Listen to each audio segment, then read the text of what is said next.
الحمد لله نحمده ونستعينه ونستغفره ونؤمن به ونتوكل عليه ونعوذ بالله من شرور أنفسنا ومن سيئات أعمالنا من يهده الله فلا مضل له ومن يضلله فلا هادي له ونشهد أن لا إله إلا الله وحده لا شريك له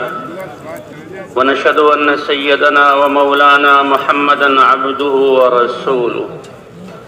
صلى الله تعالى عليه وعلى آله وصحبه وأتباعه وسلم تسليما كثيرا كثيرا. أما بعد فأعوذ بالله من الشيطان الرجيم. بسم الله الرحمن الرحيم. والذين جاهدوا فينا لنهدينهم سبلنا وإن الله لمع المحسنين. وقال تعالى كنتم خير أمة أخرجت للناس تأمرون بالمعروف وتنهون عن المنكر وتؤمنون بالله. وقال تعالى قل هذه سبيلي أدعو إلى الله على بصيرة أنا ومن اتبعني وسبحان الله وما أنا من المشركين. صدق الله العظيم. وقال رسول الله صلى الله عليه وسلم أيها الناس إن الله سبحانه وتعالى يقول مروا بالمعروف وانهوا عن المنكر قبل أن تدعوا فلا أجيب لكم وتسألوني فلا أعطيكم وتستنصروني فلا أنصركم. وقال النبي صلى الله عليه وسلم خير القرون قرني ثم الذين يلونهم ثم الذين يلونهم. وقال عليه الصلاة والسلام ألا فليبلغ الشاهد منكم الغائب او کما قال النبی صلی اللہ علیہ وسلم. میرے محترم دوستوں، بزرگوں اور بھائیوں، اللہ نے حقیقت میں اس انسان کو آخرت میں اور اپنے پڑوس میں اور اللہ نے اپنی نعمتوں میں جنت میں رہنے کے لیے بنایا. دنیا میں یہ انسان رہنے کے لیے نہیں آیا. آج ہماری ساری تگ و دو اور کوشش کہ دنیا میں ہم نے رہنا ہے، حالانکہ اللہ نے اس کے لیے بنایا ہی نہیں. اللہ نے آخرت کے لیے بنایا ہے کہ یہ انسان اس دنیا میں آخرت کی تیاری کیسے کرے. اور اللہ تعالیٰ اس کو ہمیشہ ہمیشہ کامیاب کرنے کے لیے بھیجا ہے اور کامیاب کرنا چاہتے ہیں. اور کامیابی اللہ نے اس کے یقین اور جسم سے نکلنے والے اعمال میں رکھی ہے. تبارک الذی بیدہ الملک وہو علی کل شیء قدیر الذی خلق الموت والحیاۃ لیبلوکم ایکم احسن عملا. بابرکت ہے وہ ذات جس کے قبضہ قدرت میں ساری کائنات کی بادشاہت اور ملکیت ہے. وہی خالق ہے، وہی حفاظت کرنے والا ہے. اسی نے ساری کائنات کو اپنے امر سے باقی رکھا ہوا ہے. اور ہمیں جس کائنات سے جو کچھ ہوتا ہوا نظر آ رہا ہے، یہ اللہ کے خزانوں سے اس کو مل رہا ہے. اور اللہ ان فوائد کے پہنچانے میں، نقصانات کو ظاہر کرنے میں، اللہ اس کائنات میں سے کسی کے محتاج بھی نہیں. ساری کائنات اللہ کی مشیت اور ارادے کے تحت ہے، قدرت کے تحت ہے. ان اللہ قد احاط بكل شیء علما. اللہ کے علم نے ساری کائنات کو گھیرا ہوا ہے. تو یہ دعویٰ ہے کہ ساری جو ہے بابرکت ہے وہ ذات جس کے قبضہ قدرت میں ساری کائنات کی بادشاہت ہے، کیونکہ اللہ نے اپنی قدرت سے پیدا کیا. اللہ ہی چلا رہے ہیں، اللہ ہی اپنے خزانوں سے ان کو دے رہے ہیں. اور فرمایا الذی خلق الموت، جس نے موت کو پیدا کیا. اب یہ موت ایک راستہ ہے اور ایک پل ہے اور ایک دروازہ ہے جس سے ہر ایک نے گزرنا ہے، اس سے مفر نہیں. کتنی چیزوں کا انکار کرنے والے لوگ موجود ہیں، لیکن موت کا آج تک کوئی مائی کا لال انکار نہیں کر سکا۔ اور موت انسان کے ختم ہونے کا نام نہیں، بلکہ وہ تو ہمیشہ کی زندگی کی طرف منتقل ہو جانے کا نام ہے۔ اور اللہ نے یہ زندگی جو امانت دی ہے، آخرت کا سرمایہ تیار کرنے کے لیے جو مہلت دی ہے، اس کے ختم ہونے کا نام ہے۔ یہ دار العمل ہے، عمل یہاں کرنا ہے۔ دار الابتلاء ہے، یہ امتحان کی جگہ ہے۔ یہ گزرگاہ ہے، یہاں رہنا نہیں، آخرت کی طرف جانا ہے۔ بس موت آئی، پھر عمل کا دروازہ بند۔ اب تو جو کچھ کیا ہے اس کا بدلہ ملے گا۔ اس لیے فرمایا کن فی الدنیا کأنک غریب او عابر السبیل، دنیا میں ایسے رہو جیسے کہ ایک پردیسی ہوتا ہے۔ پردیس میں ہر وقت اس کا خیال اپنے وطن کی طرف اور اپنے ٹھکانے کی طرف ہوتا ہے، اور جس مقصد کے لیے آیا ہے وہ اس کے سامنے ہوتا ہے، اس کو پورا کر کے جلدی وہ اپنے گھر کی طرف لوٹنا چاہتا ہے۔ تو انسانوں کا مقصود تو اللہ کی رضا کو حاصل کرنا ہے، اللہ کو پا لینا ہے اور آخرت میں کامیاب ہونا ہے۔ اس لیے فرمایا دنیا میں ایسے رہو جیسے پردیسی رہتا ہے، او عابر السبیل، یا راہ گزرنے والا، راہ کو پار کرنے والا، تھک جائے، سانس چڑھ جائے، پسینہ پسینہ ہو جائے، کسی درخت کو دیکھ کر اور کسی سائے کو دیکھ کر تھوڑی دیر سانس لینے کے لیے بیٹھ جاتا ہے، اور جب کچھ طبیعت بحال ہوتی ہے تو پھر چل پڑتا ہے۔ اس لیے انسان سمجھتا ہے کہ میں رہنے کے لیے آیا ہوں۔ اللہ اور اللہ کے رسول اور اللہ کی کتاب، اللہ کا دین بتاتا ہے کہ تم جانے کے لیے آئے ہو، اور بہت مختصر یہ زندگی ہے، اور اسی میں سرمایہ آخرت کا حاصل کرنا ہے۔ اگر وہ آخرت کو ٹھیک کرنے والا سرمایہ حاصل ہو گیا تو اللہ دنیا میں بھی اطمینان عطا فرمائیں گے، دنیا میں بھی چین اور سکون اور عزت عطا فرمائیں گے، اور اللہ دنیا میں بھی کامیاب کریں گے اور مسائل کو حل فرمائیں گے۔ اور پھر انسان پر بہت سارے آنے والے مراحل ہیں، موت کا مرحلہ کہ روئے سے روح کا نکلنا، اس کو اللہ آسان فرمائیں گے۔ پھر قبر میں انسان رکھا جاتا ہے، وہاں سوال ہوں گے تین، من ربک، تمہارا رب کون ہے، وما دینک، تمہارے زندگی گزارنے کا طریقہ کیا ہے، اور تمہارا نبی کون ہے، اور ایک روایت میں جس ہستی کو تمہارے لیے رسول بنا کر بھیجا گیا تھا وہ کون ہے۔ یہ سوال ہوں گے۔ پھر میدان محشر میں پیش ہونا ہے۔ ابھی اللہ نے آسمان کو بنایا، زمین کو بنایا، اس پر پہاڑ نصب کیے، سمندروں کو بنایا، دریاؤں کو چالو کیا، ہوائیں چلائی، جانوروں کو پیدا کیا، صحرا بنائے، پھر انسان کا سلسلہ چلا۔ اب آدم علیہ السلام سے لے کر آج تک یہ انسان کی تاریخ ہزاروں سال پر محیط ہے، اور آج سے لے کر قیامت جب آئے گی وہ اللہ ہی جانتے ہیں کتنے سال ہوں گے۔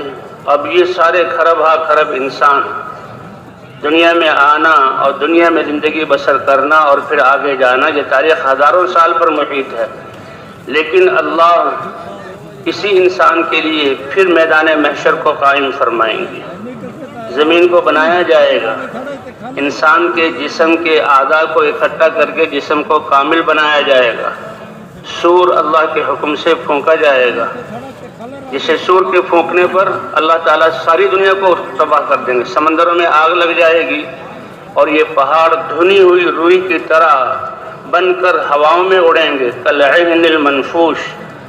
اور سورج اور چاند کی بساط کو لپیٹ دیا جائے گا، آسمان ٹوٹ جائیں گے، فرشتے بھی ختم ہو جائیں گے، حتیٰ کہ آتا ہے ملک الموت کہیں گے اے اللہ تیرے عرش کو اٹھانے والے مقرب فرشتے اور یہ 4 مقرب فرشتے رہ گئے ہیں، اور آپ کی ذات ہے، کیا حکم؟ اللہ فرمائیں گے یہ عرش کے اٹھانے والے فرشتوں کی بھی روح نکال لو، اور پھر یہ 3 فرشتے ہیں ان کی روح بھی نکال لو۔ پھر اللہ پوچھیں گے کون باقی، کہ اے اللہ آپ ہیں یا میری ہستی ہے؟ اللہ فرمائیں گے تو بھی مر جا، تو وہ ملک الموت بھی مر جائیں گے، کہ اللہ کسی کی روح نکالنے میں کسی مخلوق کے محتاج نہیں۔ اور پھر یہ آواز لگے گی لمن الملک اليوم، دھوکے میں پڑے ہوئے تھے، اس زمین کو اپنا سمجھتے تھے، اپنے نام کی تختی لگواتے تھے، یہ کہتے تھے کہ یہ گھر میرا ہے اور یہ کھیت میرے ہیں، یہ کرسی میری ہے، یہ عہدے میرے ہیں، یہ کارخانے میرے ہیں۔ آخر تم سے پہلے بھی تو کچھ لوگ آئے تھے، وہ بھی یہیں رہتے تھے، اور ان کا آنا جانا تمہارے لیے ایک عبرت تھا، ایک نشانی تھا۔ تم تو بڑے دعوے کرتے تھے کہ ہم ماضی سے سبق سیکھتے ہیں، کیا سبق سیکھا؟ کیسے دنیا نے تمہیں دھوکے میں ڈال دیا۔ یا ایھا الناس ان وعد اللہ حق، کیسے اللہ نے فرمایا اے دنیا بھر کے انسانوں، اللہ کا وعدہ سچا ہے، اللہ ہر چیز پر قادر ہے، وہ وعدہ خلافی نہیں کرتے۔ موت آئے گی، دوبارہ اٹھایا جائے گا، اور تمہارے اعمال کے لیے ترازو لگائے جائیں گے، کیونکہ انسان اور جنات کے علاوہ آسمان ہے، زمین ہے، خزانے ہیں، فرشتے ہیں، اور کتنی مخلوقات ہیں۔ وَلِلَّهِ جُنُودُ السَّمَاوَاتِ وَالْأَرْضِ، اللہ کے لشکر ہیں، تو ان کو تو اللہ نے تسخیر کے اوامر دیے، خدمت میں لگایا۔ آتا کل شیء خلقہ ثم ہدی، ہر چیز کو پیدا کر کے یہ خدمت تو نے کرنی ہے۔ سورج کو بنایا، اس میں روشنی دی، حرارت دی، اس کو رفتار دی، اس کو راستہ بتلایا، متعین کیا، اور فرمایا چلو والشمس تجری لمستقر لہا۔ اس وقت سے وہ سورج چل رہا ہے، اور جب اللہ فنا کرنے کا ارادہ فرمائیں گے، یہ سورج جو ہے ختم ہو کر پھر اپنے کام سے رکے گا۔ آسمانوں کو، ستاروں کو، کہکشاؤں کو، ہواؤں کو، حتیٰ کہ فرشتوں کو بھی پیدا کر کے ان کو جو ہے اللہ نے اپنی طاعت میں لگا دیا۔ لا یعصون اللہ ما امرہم ویفعلون ما یؤمرون، جو اللہ نے حکم دیا اس کی نافرمانی کر نہیں سکتے، اور جو حکم دیا اس میں وہ لگے رہتے ہیں۔ اس لیے آتا ہے ساتوں آسمان، یہ زمین کی کیا حیثیت ہے؟ یہ اس آسمان کے بیچ میں کتنے سیارے، کتنے سورج، یہ چاند، اور کتنے سیارے جو تیر رہے ہیں فضاؤں میں، زمین سے بڑے بڑے، اور یہ چھوٹی سی زمین، 70% پانی، کتنے پہاڑوں نے جگہ روکی ہے، کتنے صحراؤں نے جگہ روکی ہے، کتنے جنگل، 7 ارب انسان، پھر بھی کتنی جگہ خالی ہے۔ تو ان کی کیا حیثیت؟ تو یہ تو بہت تھوڑے ہیں۔ ساتوں آسمان فرشتوں سے بھرے ہوئے ہیں، اور فرشتوں کے بوجھ کی وجہ سے ان سے چرچراہٹ کی آواز نکلتی ہے۔ اتت السماء، ہر وقت جیسے بوجھ سے ٹوٹیں یہ آواز نکل رہی ہے۔ وحق لها ان تعط، ان کا حق ہے کہ ان سے یہ آواز نکلے کہ ساتوں آسمانوں میں سے کسی آسمان میں ایک بالش کے برابر جگہ خالی نہیں ہے کہ اللہ کا فرشتہ اللہ کی عبادت میں نہ لگا ہوا ہو۔ قیام میں ہے، رکوع میں ہے، سجدے میں ہے، قومے میں ہے، جلسے میں ہے، اور اللہ نے ان ساری فرشتوں کی عبادات کے مجموعے کو مسلمان کی 2 رکعت نماز میں جمع کر دیا ہے۔ فرشتوں کی ہزارہ سال، اربہ سال کی عبادت 2 رکعت نماز میں، قیام بھی ہے، رکوع بھی ہے، سجدہ بھی ہے، قومہ بھی ہے۔ اور فرمایا کہ اس ایمان والے کو نماز میں ایک ایسا عمل دیا گیا جو فرشتوں کے پاس بھی نہیں ہے، اور وہ ہے قرآن پاک کی تلاوت، کہ قرآن تو اس امت کو ملا ہے۔ تو بہرحال اللہ نے کائنات کو پیدا کیا اور ان کو خدمت میں لگایا، اور وہ اس میں لگے ہوئے ہیں، نافرمانی کر نہیں سکتے۔ اور انسان کو اللہ نے پیدا کیا، اپنے احکام اور اپنا دین مرحمت فرمایا، اور اس دین میں اللہ تعالیٰ نے دنیا اور آخرت کی کامیابی کا جو ہے مدار رکھا ہے، کہ ایمان اور اعمال ہوں گے تو اللہ دنیا میں بھی کامیاب کریں گے، آخرت میں بھی کامیاب کریں گے۔ انسان بھی کامیابی چاہتا ہے، اور اللہ تعالیٰ بھی اس کو کامیاب کرنا چاہتے ہیں۔ تو بہرحال اللہ تعالیٰ اس زمین، اب یہ 7 ارب انسان ہے، کتنی تھوڑی سی جگہ میں ہے، کتنی جگہ ابھی خالی ہے، اور آبادی بڑھ رہی ہے، اور قیامت میں اللہ جب دوبارہ زمین کو پیدا فرمائیں گے، پھر سور پھونکا جائے گا، انسانوں کے جسم بنیں گے، اور انسانوں کے جسم زمین سے اگیں گے، اور ان میں روحیں ڈالی جائیں گی، اور اللہ آدم علیہ السلام سے لے کر آخری آنے والے انسان اور سارے جنات کو پھر زندہ کر کے میدان محشر میں کھڑا کریں گے۔ فرشتوں نے گھیرا ہوا ہوگا اللہ کا دربار، دائیں طرف جنت ہوگی اور بائیں طرف دوزخ ہوگی، تکاد تمیز من الغیظ، نافرمانوں کی نافرمانی کی وجہ سے، غصے سے، ایسے جیسے وہ پھٹ جائے اور آگ اس کی دیواروں سے باہر نکل جائے اور نافرمانوں کو بھسم کر دے۔ فرشتوں نے اس کو کھینچا ہوا ہوگا، تو آتا ہے کہ وما امر الساعۃ الا کلمح البصر، اللہ اپنی قدرت بیان فرماتے ہیں کہ یہ زمین کو دوبارہ پیدا کرنا، سارے انسانوں کو کامل کرنا، روحیں ڈالنا، میدان محشر میں جمع کرنا، یہ اللہ ایسی قدرت والے ہیں جیسے تم آنکھ جھپک کر بند کر کے کھولتے ہو ایک عمل کیا، اللہ اس سے بھی کم عرصے میں اس سارے منظر کو قائم فرما دیں گے۔ وما امر الساعۃ الا کلمح البصر او هو اقرب، تو وعدہ ہے کہ تمہیں دوبارہ زندہ کیا جائے گا اور تمہارے اعمال، یہ انسان کے جسم سے نکلنے والا عمل کوئی معمولی ہے، تمہارے اعمال کو تولا جائے گا اور نیکی اور بدی کو دیکھا جائے گا۔ جی ہاں، فاما من اوتی کتابہ بیمینہ فیقول ہاؤم اقرؤوا کتابیہ، کہ جس کا اعمال نامہ دائیں ہاتھ میں دیا گیا وہ تو خوش ہوگا، کامیاب ہوگا اور کہے گا دنیا والوں، جہاں محشر والوں سے، سنو لو یہ میری کتاب، پڑھ لو میری کتاب، کیوں مجھے یقین تھا میں نے اللہ سے ملنا ہے، اللہ کو حساب دینا ہے۔ تو بہرحال اللہ تعالیٰ نے تو یہ ان وعد اللہ حق، دوبارہ پیدا کیے جاؤ گے، ترازو قائم ہوگا، تمہارے نام اعمال کو تولا جائے گا اور نیک لوگوں کو جنت میں، تو یہ اللہ کے وعدے سچے ہیں۔ فلا تغرنکم الحیات الدنیا، دنیا کی زندگی تمہیں دھوکے میں نہ ڈال دے، اور یہ شیطان دھوکہ دینے والا یہ تمہیں دھوکے میں نہ ڈال دے۔ حضور صلی اللہ علیہ وسلم نے بھی فرمایا، یا ابا سفیان، اے ابو سفیان، واللہ لتموتن، یقیناً تم مرو گے، اور اس کا تو کوئی انکار نہیں کر سکتا، ثم لتبعثن، پھر تم کو دوبارہ زندہ کیا جائے گا۔ جس اللہ نے عدم سے وجود دیا وہ اللہ تمہارے بکھرے ہوئے اجزاء کو جمع کر کے روح ڈال کر زندہ کرنے پر قادر ہے، اور تمہارے اعتبار سے پہلی دفعہ چیز کو بنانا مشکل ہوتا ہے، جب چیز کا نمونہ سامنے آ جائے پھر آسان، اور اللہ کے لیے تو برابر ہے۔ اس لیے واللہ لتموتن، تم مرو گے، ثم لتبعثن، پھر تمہیں دوبارہ زندہ کیا جائے گا اور پھر تمہارے اعمال کے مطابق فیصلہ ہوگا۔ لَيَدْخُلَنَّ مُحْسِنُكُمُ الْجَنَّةَ، تم میں سے اچھا عمل کرنے والا جنت، جو اللہ کی رحمتوں اور نعمتوں کی جگہ ہے، اللہ کی رضا والی جگہ ہے، اس میں داخل ہوگے۔ وَلَيَدْخُلَنَّ مُسِيئُكُمُ النَّارَ، اگر اللہ نے معاف نہ کیا تو تم میں سے جو برے اعمال کرنے والا ہے وہ جہنم میں داخل ہوگا۔ اس لیے کائنات میں ہر چیز کو پیدا کر کے اللہ نے اس کی خدمت اس کو بتلا کر اسی وقت اسی میں لگا دیا، اور وہ ذرہ برابر نافرمانی کر نہیں سکتے۔ کوئی سیارہ اپنے راستے سے ہٹ نہیں سکتا، اپنی رفتار میں اپنی رفتار کو سست نہیں کر سکتا۔ یہ سورج جو چل رہا ہے نہ اپنے راستے کو چھوڑ سکتا ہے اور نہ رفتار میں کمی کر سکتا ہے، اور نہ اللہ کے خزانے سے جو روشنی حرارت مل رہی ہے اس میں کمی زیادتی کر سکتا ہے۔ ساری کائنات کو اللہ نے ایسے جوڑا ہوا، لیکن انسان کو اللہ نے اپنی چاہتیں، اپنے احکام کا مکلف بنایا، اور اس کے لیے اللہ نے آسمانوں سے علم اتارا اور حضرات انبیاء کرام آئے، کیونکہ جو صلاحیتیں اللہ نے انسان کو دی ہیں کائنات میں سے کسی اور کو نہیں دی۔ یہ دل، اس میں یقین سب سے بڑی دولت ہے۔ یہ دل میں کسی کی محبت کا آنا یہ سب سے بڑا سرمایہ ہے۔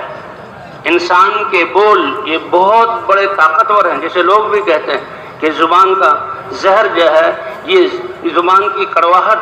جس دنیا کے زہر سے بھی زیادہ ہے، اور زبان کی مٹھاس یہ شہد کی مٹھاس سے بھی زیادہ ہے۔ تو انسان کا یقین یہ بہت بڑی دولت، بہت بڑی قوت والی چیز، اور انسان کے جسم سے نکلنے والے اعمال، اس کا ایک ایک بول، اور اس کان سے سننا، آنکھوں سے کسی چیز کو بھی دیکھنا، ہاتھوں سے کسی چیز کو دینا اور لینا، اور پاؤں کی حرکت، اللہ نے اس کا بڑا اثر رکھا ہے۔ اور پھر ان سب اعضاء کے استعمال کو اعمال کہا جاتا ہے۔ عمل کی قیمت ایمان سے بنتی ہے، کہ یہ لا الہ الا اللہ، یہ کلمہ ایمان ہے۔ انسان اللہ سے وعدہ کرتا ہے اور اس کلمے کا زبان سے اقرار کرتا ہے، تو یہ اللہ سے اتنا بڑا وعدہ ہے۔ اللہ فرماتے میرا بندہ سمجھ گیا کہ میں ہی خالق ہوں، میں ہی مالک ہوں، مجھے الہ مانا ہے، ہر سانس اور ہر قدم پر یہ میرے حکموں کو دیکھے گا اور میری مرضی کے مطابق ان کو پورا کرے گا۔ جب اللہ سے عہد کرتا ہے تو اس کے ایک بول کی قیمت ساتوں زمین اور آسمان اگر ترازو کے ایک پلڑے میں رکھ دیے جائیں اور وہ مسلمان کا ایمان والا بول دوسرے پلڑے میں رکھ دیا جائے تو یہ اس کا ایمان والا بول بھاری ہو جائے گا۔ کہ ایک ایمان والا ایمان کی بنیاد پر گزر رہا ہے راستے سے اور آگے دیکھا کہ ایک کانٹے دار ٹہنی ہے یا جو بھی کوئی رکاوٹ ہے کہ آنے والے گزرنے والوں کی رفتار کو روکتا ہے اور اسے دائیں بائیں ہونا پڑتا ہے، یہ ذرا سی تکلیف، اس تکلیف سے بچنے کے لیے کہ راستہ صاف ہو جائے تو اس کو ایمان کی بنیاد پر وہ ہٹا دیتا ہے۔ اللہ ایسے کریم ہے کہ حدیث میں آتا ہے کہ اس ٹہنی کو اٹھانے پر ہی اللہ نے اس کی مغفرت کر دی ایمان کی وجہ سے، اور اللہ نے جنت اس کے لیے واجب کر دی۔ اس لیے کہتے ہیں راستے کو روکنا یہ بڑی خطرناک بات ہے، اللہ کے غصے کو دلانے والی ہے۔ کہ ایک ٹہنی تو بے جان چیز ہے، اور وہ تو درخت گرا یا ٹہنی کسی سے گر گئی وہ پڑی ہوئی، اس کو ہٹا دینے سے اللہ جنت، اور جان بوجھ کے راستہ روک دے۔ تو اس لیے ایمان کی وجہ سے انسان کے اعمال کی قیمت بنتی ہے، اور ایمان کی جگہ یہ دل ہے۔ اگر یقین ہو تو اللہ کا، اور محبت ہو تو اللہ کی، محبت ہو تو اللہ کے رسول کی، اور عظمت ہو تو اللہ کے احکام کی۔ اس لیے جو صلاحیتیں اللہ نے انسان کو دی ہیں کوئی کسی کائنات کو نہیں دی۔ جسے شروع میں عرض کیا، کائنات کو خدمت کے لیے بنایا اور اس خدمت میں لگایا ہوا ہے۔ اسی لیے انسان گدھے پر، گھوڑے پر، اور جو ہے اونٹ پر سوار ہوتا ہے، ہاتھی پر سوار ہوتا ہے۔ اور آج کل جو یہ کاریں اور گاڑیاں اور جہاز، تو سبحان الذی سخر لنا ھذا وما كنا له مقرنین وإنا إلی ربنا لمنقلبون۔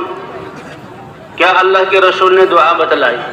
اور یہ اللہ کے کلام کی ایک آیت ہے کہ یہ ایمان والا اس سواری پر سوار ہو کر کیا کہتا ہے، پاک ہے وہ ذات جس نے اس سواری کو میری خدمت میں لگایا، اور میں تو اس کو اپنی طاقت اور قوت سے اس کو قابو کرنے والا نہیں تھا۔ جب دارالعمل میں جہاں تھکنا ہے، جہاں امتحان کی تیاری کرنی ہے، اور جہاں اعمال کی مشقت کو برداشت کرنا ہے، اللہ کی طرف سے یہ نوازشیں ہیں۔ جب ہم ایمان اور اعمال لے کر اللہ کی طرف جائیں گے تو اللہ پھر اپنی قدرت کے مطابق، اپنی شان کے مطابق کن نعمتوں سے نوازے گا۔ وَإِنَّا إِلَىٰ رَبِّنَا لَمُنْقَلِبُونَ، اور ہم اپنے رب کی طرف جو ہے لوٹنے والے ہیں۔ اس لیے انسان اپنی صلاحیتوں کو، سب سے بڑی صلاحیت دل میں محبت اور دل کا میلان اور دل کا یقین ہے۔ اس سے یقین صحیح کیسے ہو جائے؟ اور دوسرا، زبان، آنکھ، کان، جتنے بھی اعضاء ہیں، ان اعضاء سے صادر ہونے والے اعمال اللہ کے حکم کے مطابق ہوں، کہ ایک ایک عمل ساتوں زمین اور آسمان اس کے پاسنگ میں بھی نہیں آ سکتے، تو اس کا ایک ایک عمل ہر سانس میں اللہ کے حکم اور نبی کے طریقے کے مطابق ہو۔ اس کے لیے اللہ نے حضرات انبیاء کرام کو بھیجا۔ اسی لیے کہتے ہیں کہ ہدایت انسان کی سب سے پہلی اور سب سے بڑی اور سب سے اہم ضرورت ہے۔ اس لا الہ الا اللہ کے یقین کا دل میں بیٹھ جانا۔ اسی لیے حضرات انبیاء کرام کی جو محنت انسانوں کو بنانے کے لیے، اللہ کے دین پر چلانے کے لیے، ان کی محنت اس لا الہ الا اللہ کی دعوت سے شروع ہوتی ہے، جس سے اللہ کی ذات کا یقین آ جائے، اللہ کی معرفت کا نور آ جائے۔ اور جب یقین اور جو ہے اللہ کی معرفت کا نور آ گیا تو یہ انسان پھر اللہ کے امر کو سب سے آگے کرے گا، اور اپنی جان اور مال کو اللہ کے لیے لگائے گا۔ اور اللہ کی محبت کا یہ جو ایک حصہ ہے کہ اللہ کے رسول صلی اللہ علیہ وسلم سے بھی محبت۔ والذین آمنوا اشد حبا للہ، اللہ بتا رہے ہیں کہ ایمان والے، ایمان کا کمال ہے، ایمان پورا ہے، ایمان والے تو سب سے زیادہ اللہ کی زمین پر رہتے ہوئے سب سے زیادہ اللہ سے محبت کریں گے۔ اس لیے اس کا جو عمل بھی اللہ کے امر کی بنیاد پر ہوگا، یہ اللہ کا امر ہے، ٹھیک ہے، رسم و رواج بھی ہے، لوگ دیکھ رہے ہیں، دنیا کی حاجتیں بھی ہیں، لیکن میں ان کی طرف نہیں دیکھ رہا۔ وجہت وجہی للذی فطر السماوات والارض حنیفا وما انا من المشرکین، میں نے تو اپنا رخ ہر عمل میں کس کی طرف کیا؟ اللہ کی طرف کیا۔ اس یقین پر اللہ اپنے قدرت سے کائنات کے نظام کو اس انسان کے تابع بنائیں گے۔ حضرت ابراہیم علیہ السلام نمرود جیسا طاقتور بادشاہ اور اس کی فوجیں اور طاقت اور اس کا دنیاوی نظام غلے پہنچانے کا ایسا کنٹرول کرتا تھا، کہتا میں ہوں تمہارا خدا، میرے سامنے سر جھکاؤ، مجھے الہ مانو تو دوں گا ورنہ نہیں۔ اور ابراہیم علیہ السلام اس کے لیے اللہ نے ایسے نافرمان شخص کو بھی اس کی نافرمانی سے ہلاک نہیں کیا۔ انسان تو تھوڑی سی بات میں غصے میں مرنے مارنے پر آ جاتا ہے، یہ کیوں کیا؟ اے کریم رب آپ کے حلم کے قربان جائیں، کتنے حلیم ہیں، آپ کی زمین پر رہتے ہوئے ہم کتنی نافرمانیاں ہوتی ہیں اور آپ کتنے گناہوں کو بخش دیتے ہیں اور کتنے گناہوں میں توبہ کا انتظار کرتے ہیں کہ بندہ توبہ کر لے، اس کی زبان سے معافی کے الفاظ نکلیں، آنکھوں سے ایک آنسو کا قطرہ بہہ جائے تو میں اس کے سارے گناہوں کو معاف کر دوں۔ اس پوری طاقت نے ابراہیم علیہ السلام کے لیے آگ جلائی اور ابراہیم علیہ السلام اکیلے ان کو باندھ کر منجنیق پر بٹھایا گیا تاکہ جھٹکے کے ذریعے فضاؤں میں اڑتے ہوئے آگ کے بیچ میں آ جائیں۔ تو یقین انسان کے لیے اتنی بڑی دولت ہے کہ ذرہ برابر ابراہیم علیہ السلام کا دل اس سارے منظر سے متاثر نہیں ہے، نہ کوئی ڈر ہے نہ کوئی خوف ہے، کیونکہ ہوگا وہ جو اللہ کا امر ہوگا اور اللہ چاہیں گے اور اللہ کی چاہت کو پورا کرنے میں کامیابی ہے۔ اس لیے کوئی پریشانی نہیں، کوئی واویلا نہیں، کوئی کسی وہ جو ہے وہ التجا نہیں۔ فرشتے بھی آ گئے اور فرشتوں نے کہا اے ابراہیم اگر ہمیں ہمارے لیے کوئی خدمت، اگر آپ حکم دیں، یہ پہاڑوں کا فرشتہ ہے جس پر بیٹھ کر یہ اس عبرتناک سزا جو اپنے ذہن کے مطابق دے رہے ہیں اس کا نظارہ کر رہے ہیں، انہی پہاڑوں کو یہ پہاڑوں کا فرشتہ ملا کر اور جیسے دو چکی کے پاٹ میں دانوں کو پیسا جاتا ہے، ان سب فوجوں کو، ہتھیاروں کو اور انسانوں کو، کافروں کو اس طرح قیمہ بنا کر ختم کر دیا جائے۔ اگر آپ ہواؤں کو حکم دیں تو اسی آگ کو اڑا کر ان پر ڈال دیا جائے، راکھ بن جائیں۔ اگر یہ پانی کا فرشتہ اس کو حکم دیں تو بارش برسا کر یہ آگ کو بجھا دیا جائے۔ فرمایا کہ اگر اللہ نے تمہیں حکم دیا ہے تو وہ تو تمہارے لیے کرنا ضروری ہے، اگر حکم نہیں دیا تو پھر مجھے اور میرے اللہ کو کے درمیان معاملہ چھوڑ دو۔ حسبی اللہ نعم الوکیل نعم المولا و نعم النصیر، میرے لیے میرا اللہ کافی ہے اور اللہ بہترین کارساز ہے، بہترین خیر خواہ ہے۔ فرمایا اس یقین کی بنیاد پر اللہ نے جب ابراہیم علیہ السلام کو یہ نہیں کہ پہلے سے آگ کو بجھایا، اللہ نے اپنی یہ قدرت بھی دکھلائی کہ آگ کا جلانا کس کے امر سے ہے؟ اللہ کے امر سے۔ آگ کی لپٹوں نے ان کا استقبال کیا، آگ کے بیچ میں انگاروں کے بیچ میں آئے، اللہ کا براہ راست حکم آیا یا نار کونی بردا و سلاما علی ابراہیم، اے آگ میرے ابراہیم کے لیے ٹھنڈی بھی ہو جا اور سلامتی والی بھی ہو جا۔ اتنی ٹھنڈی بھی نہیں کہ ٹھنڈ سے تکلیف ہو، سلامتی والی۔ فرمایا وہ 40 دن جو آگ میں گزرے ہیں، میری بچپن جو شاہی محلات میں اور باپ ان کے وزیر تھے نمرود کی جہاں قرب میں گزرا ہے،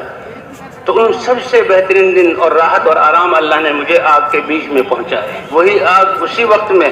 ان رسیوں کو جلانے والی ہے جس سے بندھے ہوئے ہیں، اور ابراہیم علیہ السلام کے جسم کا کوئی بال اور کسی جو ہے وہ جو کپڑے کے کسی دھاگے اور تار کو جلانے والی نہیں ہے۔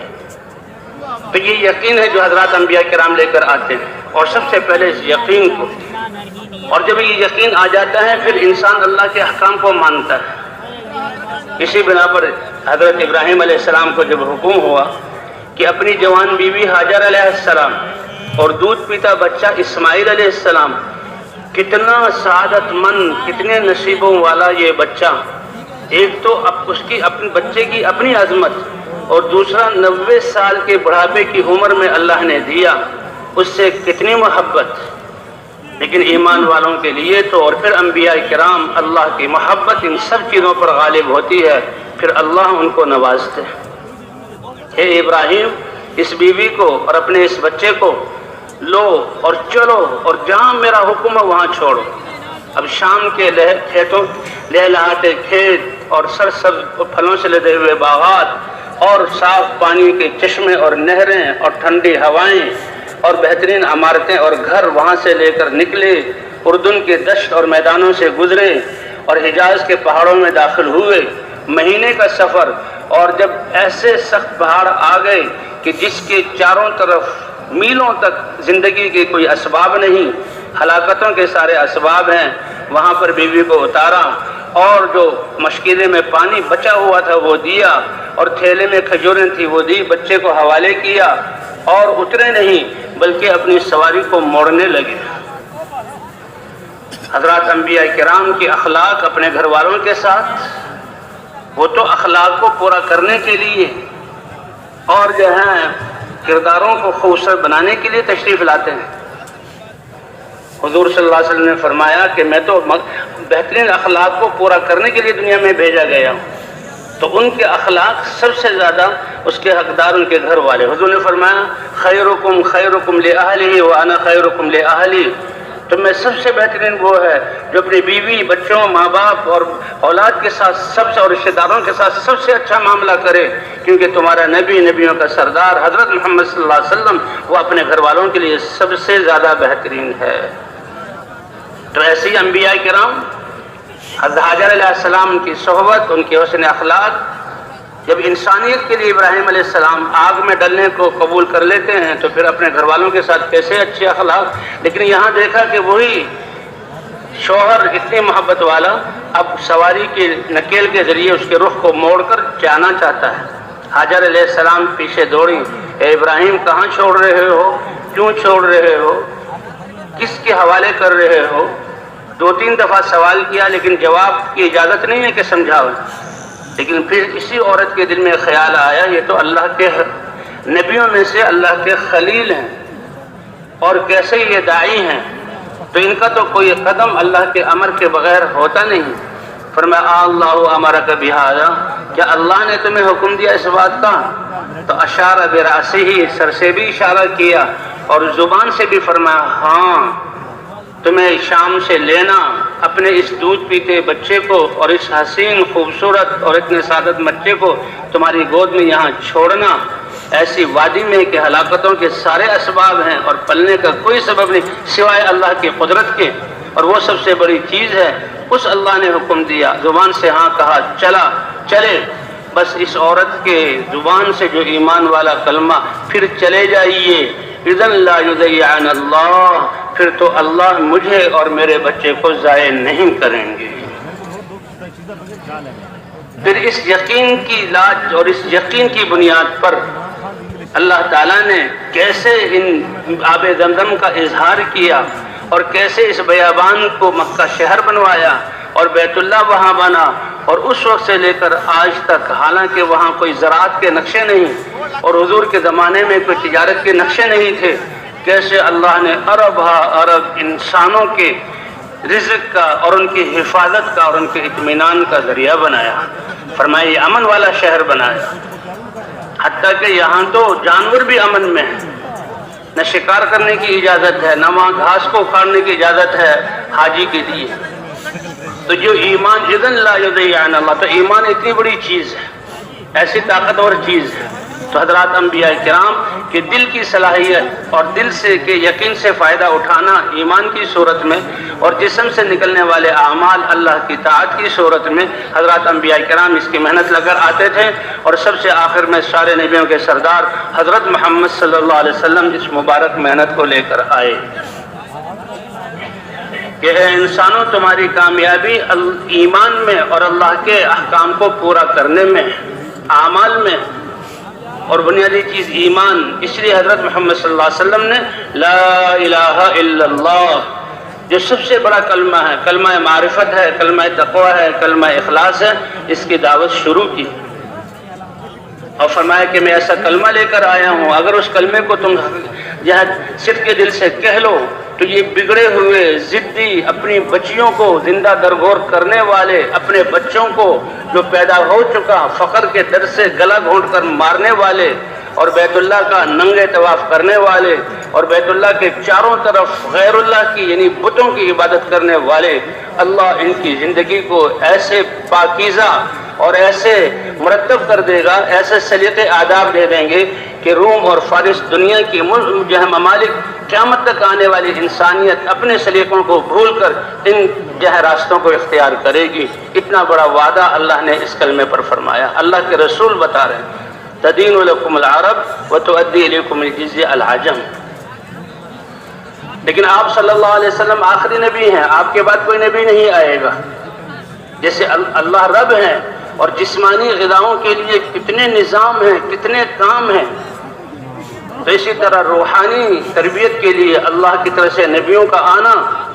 وَإِن مِّنْ أُمَّةٍ إِلَّا خَلَا فِيهَا نَذِيرٌ وَلِكُلِّ قَوْمٍ هَادٍ. کسی قوم کو ہم نے ڈرانے والے اور نبی اور بشارت سنانے والے اور رسول کے بغیر خالی نہیں چھوڑا. نبی کی محنت سے ایمان اور اعمال آتے اور اللہ باطل والوں کے خلاف فیصلہ فرما کر دنیا کو ان کے شر سے پاک کرتے اور ایمان والوں کو اس میں بساتے، اور پھر محنت چھوڑنے کے سے پھر انسان دنیا کی طرف جاتا، اللہ دوسرا نبی بھیج دیتے. حضرت محمد صلی اللہ علیہ وسلم پر نبوت کے تشریف لانے پر نبوت پر مہر لگا کر اللہ نے اب نبوت کا دروازہ بند کر دیا. اب کوئی نبی نہیں آئے گا، اور امت آپ کی سب سے بڑی اور پورے زمین کے انسان اور قیامت تک آنے والے انسان، اے اللہ ان تک پیغام کون پہنچائے گا؟ اس پر اللہ کا جواب، اے نبی آپ کی امت کو ہم نے اب اس مبارک کام کے لیے چھانٹ لیا اور ایمان والوں کو حکم دیا وجاہدوا فی اللہ حق جہادہ. اللہ کے دین کے لیے اپنے جان اور مال کو لگاؤ. یہ جان بھی اللہ کی امانت ہے، یہ مال بھی اللہ کی امانت ہے، اور ایسے لگاؤ جیسے اللہ نے لگانے کا حق ہے، کیونکہ پرکھنے والے اللہ ہیں. اللہ نے اس کام کے لیے تمہیں چن کر بھیجا ہے. اس لیے حضور صلی اللہ علیہ وسلم نے پہلے دن سے امت کو اپنے ساتھ لیا، اور یہ دعوت والا کام امت کو امت ہوتے ہوئے اللہ نے یہ کام اس امت کو عطا فرمایا. اور دین کی فکر اور دین کی دعوت اور نسلوں کی تربیت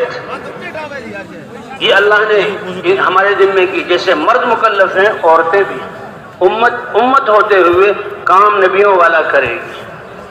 اور رسول اور انبیاء تو مرد ہوتے تھے، لیکن یہ امت جو نبیوں والا کام کر رہی ہے، جیسے مردوں کے ذمے ہے محنت ہے، اس طرح عورتوں کے ذمے بھی دین کی فکر، محنت اور بچوں کی دینی تربیت اور دعوت والا بنانا یہ اللہ نے اس عورتوں کے ذمے بھی کیا.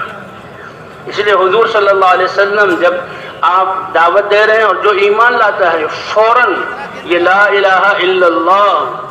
جیسے پہلی امتوں کے لیے اس اقرار پر اللہ اپنا دین اس کی توفیق ان کو عطا فرماتے تھے اور نبیوں کو حکم ہوتا تھا سکھلاؤ، تو اسی طرح اس امت کے لیے لا الہ الا اللہ محمد الرسول اللہ. اے امت محمدیہ علی صاحبہ الصلاۃ والسلام،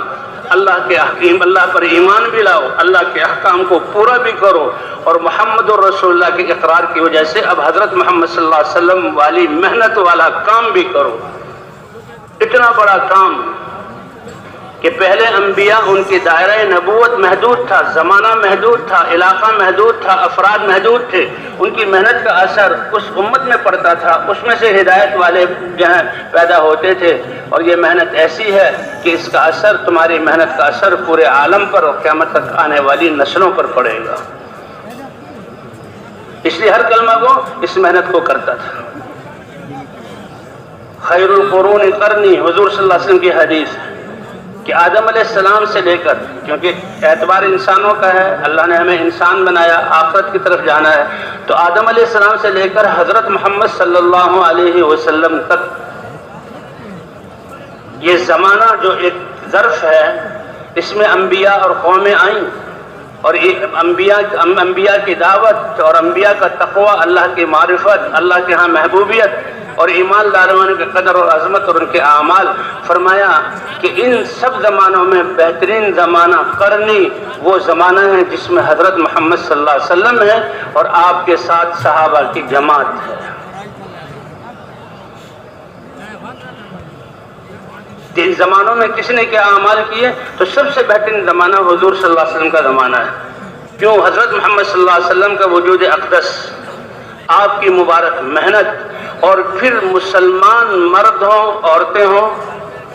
آزاد ہوں، غلام ہوں، لکھے پڑھے ہوں یا ان پڑھ ہوں، دیہات کے ہوں، شہر کے رہنے والے ہوں، اسباب والے ہوں یا بغیر اسباب کے ہوں، سب ہر ایک مسلمان وہی فکر ہے اور وہی محنت ہے اور وہی اعمال کر رہے ہیں جو حضور صلی اللہ علیہ وسلم کر رہے ہیں. کہ حضور صلی اللہ علیہ وسلم کی اتباع ایسی جیسے قدم بقدم صحابہ کرام مرد عورت ساتھ تھے. فرمایا اس لیے زمانوں میں سب سے بہترین زمانہ حضرت محمد صلی اللہ علیہ وسلم کا ہے.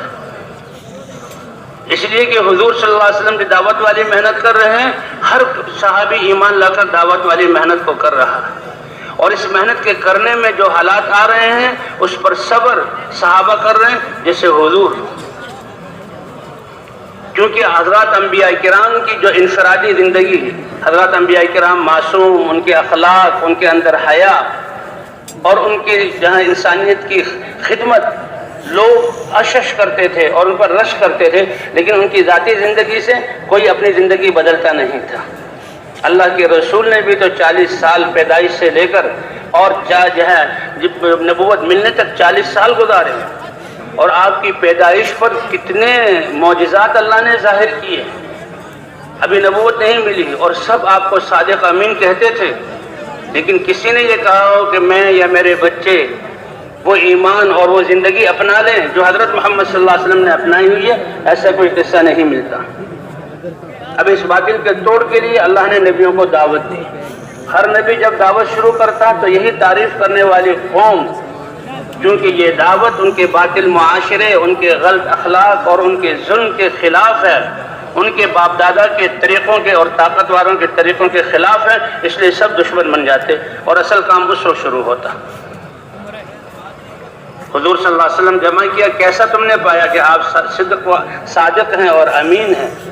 اور میری بات کو مانو گے گا؟ کیوں نہیں مانیں گے؟ کہ اگر میں صفا پہاڑ پر کھڑا ہوں یہ بتاؤں کہ تم تو سامنے ہو اور یہ پہاڑ تمہارے سامنے اوٹ کیے ہوئے، پیچھے سے ایک لشکر آ رہا ہے اور صبح کا وقت ہے اور تم پر جو ہے تمہارے شہر کو لوٹ مار کرے گا اور تمہارے جو ہے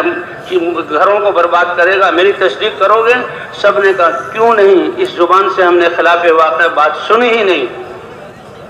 تو فرمایا پھر سن لو، انا لکم نذیر عریان، اب میں اللہ کے عذاب سے ڈرانے والا ہوں اور تمہیں اللہ کی طرف بلانے والا ہوں اور تمہیں لا الہ الا اللہ کی دعوت دینے والا ہوں۔ جو ہی دعوت دی سارے مجمع نے ایک ہی دم، جس کی توقع کہیں نہیں جا سکتی تھی، کہا اجعل الآلہۃ الہ واحدا ان ھذا لشیء عجاب، کیا سارے ہمارے خداؤں کی نفی کر کے جن کی عبادت ہمارے باپ دادا صدیوں سے کرتے آئے ان کی نفی کر ایک الہ کو ثابت کر رہا، یہ ہماری عقلوں میں آنے والی بات نہیں ہے، ہم اس کلمے کو نہیں کہیں گے۔ لیکن حضرت محمد صلی اللہ علیہ وسلم نے دعوت دی اور امت میں سے جس نے کلمہ پڑھا فوراً دعوت میں لگا۔ حضرت ابوبکر صدیق خواص میں سے تھے تو فوراً ہی کلمہ پڑھتے ہی، حیات الصحابہ میں 2 روایتیں ہیں، پہلے دن 5 آدمیوں کو ترغیب دی اور وہ خواص میں سے تھے، بڑے لوگوں میں سے تھے، عزت والوں میں سے تھے، اور دوسرے دن 4 کو دعوت دے کر اسلام میں داخل کر لیا۔ حضرت بلال رضی اللہ تعالیٰ عنہ نے کلمہ پڑھا، فوراً دعوت دی۔ حضرت ابو ذر غفاری رضی اللہ تعالیٰ عنہ جب کلمہ پڑھا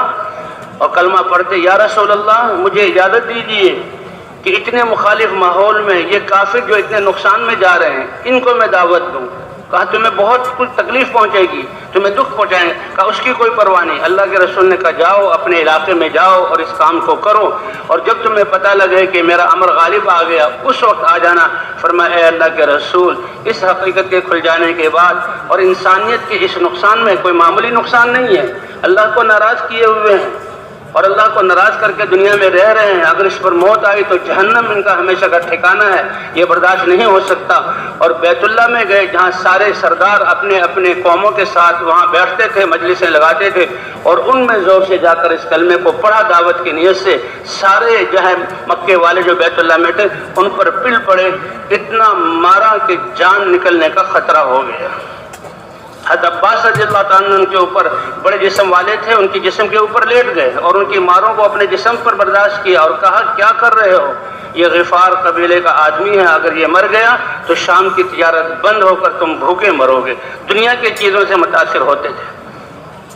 حضرت ابوبکر صدیق رضی اللہ تعالیٰ عنہ نے یا رسول اللہ اب تو آپ باہر آئیں اور اب تو اپنی دعوت کا برملا اعلان کریں، اور اجازت چاہیے حضور صلی اللہ علیہ وسلم سے۔ یا رسول اللہ مجھے اجازت دیجیے۔ حضور نے اجازت دے دی اور وہ آئے بیت اللہ میں، اور سب سے پہلا خطبہ حضرت ابوبکر صدیق نے دیا، اور خطبے میں اللہ کی وحدانیت، رسول کی رسالت کو بیان کیا۔ حالانکہ معزز شخص تھے، سب احترام کرتے تھے اور بڑے لوگوں میں خواص میں سے تھے، لیکن کلمے کی دعوت ان کے اوپر اتنی گراں تھی کہ سب اٹھے اور حضرت ابوبکر صدیق کو اتنا مارا کہ بے ہوش ہو کر گر گئے، اور چہرے پر ایک کافر، وہ تو چہرے پر مارتا تھا کہ چہرہ اتنا پھولا کہ آنکھ نظر نہیں آ رہی اور ناک اور ہونٹ بھی پتہ نہیں لگ رہے تھے چہرے کے سوجنے کی وجہ سے۔ پھر ان کے قوم والے آئے اور انہوں نے بچایا اور ان کو دور کیا اور دھمکی دی کہ اگر ابوبکر کو کچھ ہو گیا تو اس کا بدلہ لیں گے، کیونکہ اس پر وہ جان بھی دیتے تھے۔ اور حضرت ابوبکر کو کہا ایسے جیسے زخمی گوشت ہو کپڑے میں ڈال کر اس حالت میں لے کر آئے، یہ نہیں کہ اچھا بھائی کھڑے ہو جاؤ ہم تمہیں سہارا دیں گے۔ اس وقت ایسی حالت ہو گئی تھی کہ ایک زخمی گوشت کی طرح اٹھا کر گھر میں لائے اور والدہ کے حوالے کیا، اور کچھ دیر ٹھہرے کہ دیکھو اس کو سانس آ جائے، آنکھیں کھل جائے۔ لیکن جو ہی حضرت ابوبکر صدیق کی آنکھ کھلی اور سانس آیا تو سب سے پہلا لفظ، اے لوگوں یہ بتاؤ میرے سردار حضرت محمد صلی اللہ علیہ وسلم کا کیا حال ہے۔ لوگ کہنے کے لوگ جن کی وجہ سے سب کچھ آیا اب ہوش میں موت کے قریب چلے گئے تھے، موت کے منہ میں، اور ہوش آتی ان کا پوچھ رہے ہیں، ہم تو چلے۔ اور اب ان کی والدہ سے کہا ذرا اس کا خیال رکھنا کھلانے پلانے کا، تاکہ یہ کچھ صحیح ہو جائے، اس کمزوری سے نکل آئے۔ وہ تو چلے گئے اور والدہ آگے آئی اور والدہ نے کہا، پوچھا کھانے پینے کے بارے میں، کہ اماں، وہ مسلمان نہیں ہوئی تھی، اماں پہلے یہ بتاؤ کہ میرے حبیب حضرت محمد صلی اللہ علیہ وسلم کا کیا حال ہے۔ اس وقت تک نہ کھاؤں گا نہ پیوں گا جب تک ان کا حال معلوم نہ ہو جائے۔ وہ مسلمان نہیں ہوئی تھی، بیٹا مجھے کیا پتا، میں کیسے معلوم کروں؟ کہ جاؤ ام جمیل کے پاس، حضرت عمر رضی اللہ تعالیٰ عنہ کی بہن تھی اور مسلمان ہو چکی تھی، کہ ان کے پاس جاؤ اور ان سے معلوم کرو کہ اللہ کے رسول کا کیا حال ہے۔ جب تک مجھے میرے نبی کی خیریت کا پتہ نہیں لگ جاتا ابو بکر اپنی جان کی پرواہ نہیں کرے گا، نہ گھونٹ پانی پیے گا، نہ کوئی لقمہ جہاں لے گا، نہ کوئی دوائی استعمال کرے گا۔ اب ماں تھی اور ماں تو مجبور ہو کر بیٹے کی یہ حالت اور اس کی ممتا میں مجبور ہو کر ام جمیل کے ہاں گئی، جانتے نہیں تھے ایک دوسرے کو۔ کہا ارے ام جمیل وہ حضرت محمد صلی اللہ علیہ وسلم کا کیا حال ہے، میرا بیٹا پوچھ رہا۔ تو وہ بھی ڈر گئی کہ میرا اسلام ظاہر ہو گیا تو پتہ نہیں کیا ہو، کہ میں کیا جانوں حضرت محمد صلی اللہ علیہ وسلم کو۔ ہاں اگر تم ان کے بارے میں پوچھنا چاہ رہی ہو تو ان کا یہ حال ہے۔ وہ آئیں والدہ اور حضرت ابوبکر صدیق کو بتایا، حضرت ابوبکر صدیق، اور وہ خود بھی ساتھ کہا مجھے کیا پتا، بلکہ یہ کہا کہ مجھے کیا پتا، چلو میں تمہارے بیٹے کے پاس، سنا اس کو بڑی مار پڑی ہے، میں کچھ ذرا حال احوال پوچھ لیتی ہوں۔ ابھی کچھ بتایا نہیں حضرت محمد صلی اللہ علیہ وسلم کے بارے میں، اور آئیں آ کر ابوبکر کے سامنے کھڑی ہوئیں۔ ابو بکر نے حضرت محمد صلی اللہ علیہ وسلم کے بارے میں پوچھنا تھا تو اشارہ کیا، تمہاری والدہ یہ کافر ہے، کہیں راگ فاش نہ کر، کہ اس سے نہ ڈرو یہ میری ماں ہے، اس سے تمہیں کوئی تکلیف نہیں پہنچے گی۔ کہا حضور صلی اللہ علیہ وسلم خیریت سے اور بالکل اپنی جگہ پر ٹھیک ٹھاک ہیں۔ ماں نے کہا اب تو کھا لو، اب تو پانی پی لو، اب تو کچھ سہارا کی چیز لے لو۔ کہا نہیں ماں، میں جب تک کچھ کھاؤں پیوں گا نہیں جب تک ان آنکھوں سے حضرت محمد صلی اللہ علیہ وسلم کا دیدار نہ کر لوں۔ اور یہ نہیں کہ حضور کو بلاؤ، کہا مجھے لے چلو۔ اب دو آدمیوں کے سہارے سے ابو بکر اٹھے اور پاؤں کو گھسیٹتے ہوئے حضور صلی اللہ علیہ وسلم کے پاس آئے اور روئے، اے اللہ کے رسول اگر آپ ٹھیک ہیں تو پھر میں بھی ٹھیک ہوں، سب کچھ ٹھیک ہے۔ اور آنکھوں کو ٹھنڈا کیا اور فرمایا یا رسول اللہ میری یہ ماں بہت اپنے بچے کے ساتھ اچھا سلوک کرنے والی ہے، اس کی ہدایت کی دعا کر دیجیے۔ تو اس لیے ہر کلمہ وہ دعوت دینے والا اور دعوت کے راستے میں جو تکلیفیں آ رہی تھیں اس پر صبر کرنے والا اور اس کو برداشت کرنے والا۔ کہا یہی تکلیفیں ہیں اور یہی مجاہدے ہیں، یہی قربانی ہے کہ جس کی وجہ سے اللہ باطل کی طاقت کو پاش پاش کر کے ختم کرے گا۔ اس لیے ہماری جماعتوں میں پیدل چلنا، بھوک پیاس کو برداشت کرنا، اللہ کے لیے لوگوں کی سننا اور سہنا، کہ پیدل چلنے سے اللہ کا غصہ ٹھنڈا ہوگا، اور پیدل چلنے کی مشقت اور گرد و غبار پڑنے سے اللہ باطل کی طاقت اور حصار کو توڑ کر ایمان اور ایمان کی فضاؤں کو قائم فرمائیں گے۔ تو حضور صلی اللہ علیہ وسلم کا جو زمانے کا بہترین ہونا کہ جیسے حضور داعی ہیں، ہر مسلمان مرد عورت داعی ہے، اور حضور تو معلم ہے، علم دے رہے ہیں۔ تو صحابہ کرام یہ نہیں کہ ایک خاص جگہ ہو، جو کچھ حضور سے سنتے تھے دوسروں کو سناتے تھے۔ فضائل ہوں، آخرت کی تذکرے ہوں، احکام ہوں، فوراً سنتے ہو پہنچاتے. اس لیے کہ دوسرا عمل تعلیم و تعلم ہے، سیکھو اور سکھاؤ. ایسے 100% مسلمانوں تک یہ دین پہنچ رہا تھا. اور ذکر و عبادت، نمازوں کو بنانا اور اللہ کے دھیان کے ساتھ قرآن کی تلاوت اور دعا، اور پھر یہ ساری خدمت حضور صلی اللہ علیہ وسلم کی صفات کے ساتھ یہ اعمال تھے. فرمایا جیسے اللہ اکبر کہہ کر امام کے پیچھے 10 منٹ کی نماز میں سر سے لے کر پاؤں تک اللہ کے احکام کو ماننا ہے. اللہ 5 اذانیں دلواتے ہیں، مؤذن کو کھڑا کرتے ہیں. اذان کے یہ کلمات نبیوں کی دعوت کا خلاصہ اور مجموعہ ہے. اور اذان دلوا کر اللہ اپنے گھر بلاتے ہیں، اور اب اپنے گھر بلا کر مؤذن کہتا ہے حی علی الصلاح حی علی الفلاح. پھر دیکھتے ہیں کہ سر سے پاؤں تک یہ مسلمان میرے احکام کا پابند ہے. اور جب یہ نماز میں پابند بن جاتا ہے تو پھر ساری زندگی میں لا الہ الا اللہ محمد رسول اللہ، ہر قدم پر، ہر شعبے میں، ہر جگہ پر، ہر حال میں اللہ کے حکم کا پابند بننا اور حضور صلی اللہ علیہ وسلم کی سنت کا پابند بننا، یہ 24 گھنٹے کی زندگی، یہ اللہ کا دین ہے، یہ اللہ کا دین ہے. تو ان اعمال کی وجہ سے اللہ حضور نے فرمایا کہ 100% مسلمان ان اعمال والے ہیں. میرا زمانہ سب سے بہترین زمانہ ہے. تو حضرات فرماتے ہیں کہ بھئی آج یہ امت اس محنت کے ذریعے اسی بات پر لایا جا رہا ہے کہ 100% یہ دعوت دینے والے ہوں اور دعوت دے کر اپنا ایمان بنانے والے ہوں، 100% عبادت پر آ کر سارے شعبوں میں اللہ کے احکام کو زندہ کرنے والے ہوں، اور علماء سے اور تعلیم کے حلقوں سے فضائل اور علماء سے مسائل کا علم لے کر یہ دوسرے انسانوں کو سکھانے والے ہوں، اور اپنی عبادات کو اچھے سے اچھا بنانے والے ہوں، اور انسانیت کی خدمت کرتے ہوئے حضور صلی اللہ علیہ وسلم کی صفات کو اپنائیں. جتنے زیادہ یہ اعمال امت میں آ جائیں گے، اللہ وہی خیریں اور برکتیں ظاہر فرمائیں گے جو حضور کے زمانے میں ظاہر فرمائی تھی. اس زمانے کا بہترین ہونا ان اعمال کی وجہ سے. تو بھئی کیا خیال ہے، ہمیں ان اعمال کا اہتمام کرنا چاہیے. اسی لیے جمع ہوئے ہیں، اسی لیے اس میدان میں آئے ہیں. 3 دن سے بات سن رہے ہیں کہ کرنے والی ذات اللہ کی ہے، کامیابی اللہ کے خزانوں سے ملتی ہے، اور کامیابی کے لیے اللہ نے اپنے دین کو مدار بنایا ہے کہ اللہ کے احکام زندگیوں میں زندہ ہو جائیں، اور اس کا سبب حضرت محمد صلی اللہ علیہ وسلم کی محنت ہے. اسی لیے اپنے آپ کو حضرت محمد صلی اللہ علیہ وسلم کی محنت والا سمجھنا. اس لیے حضور نے فرمایا انا حظکم من النبیین، اے میری امت فخر کرو کہ اللہ نے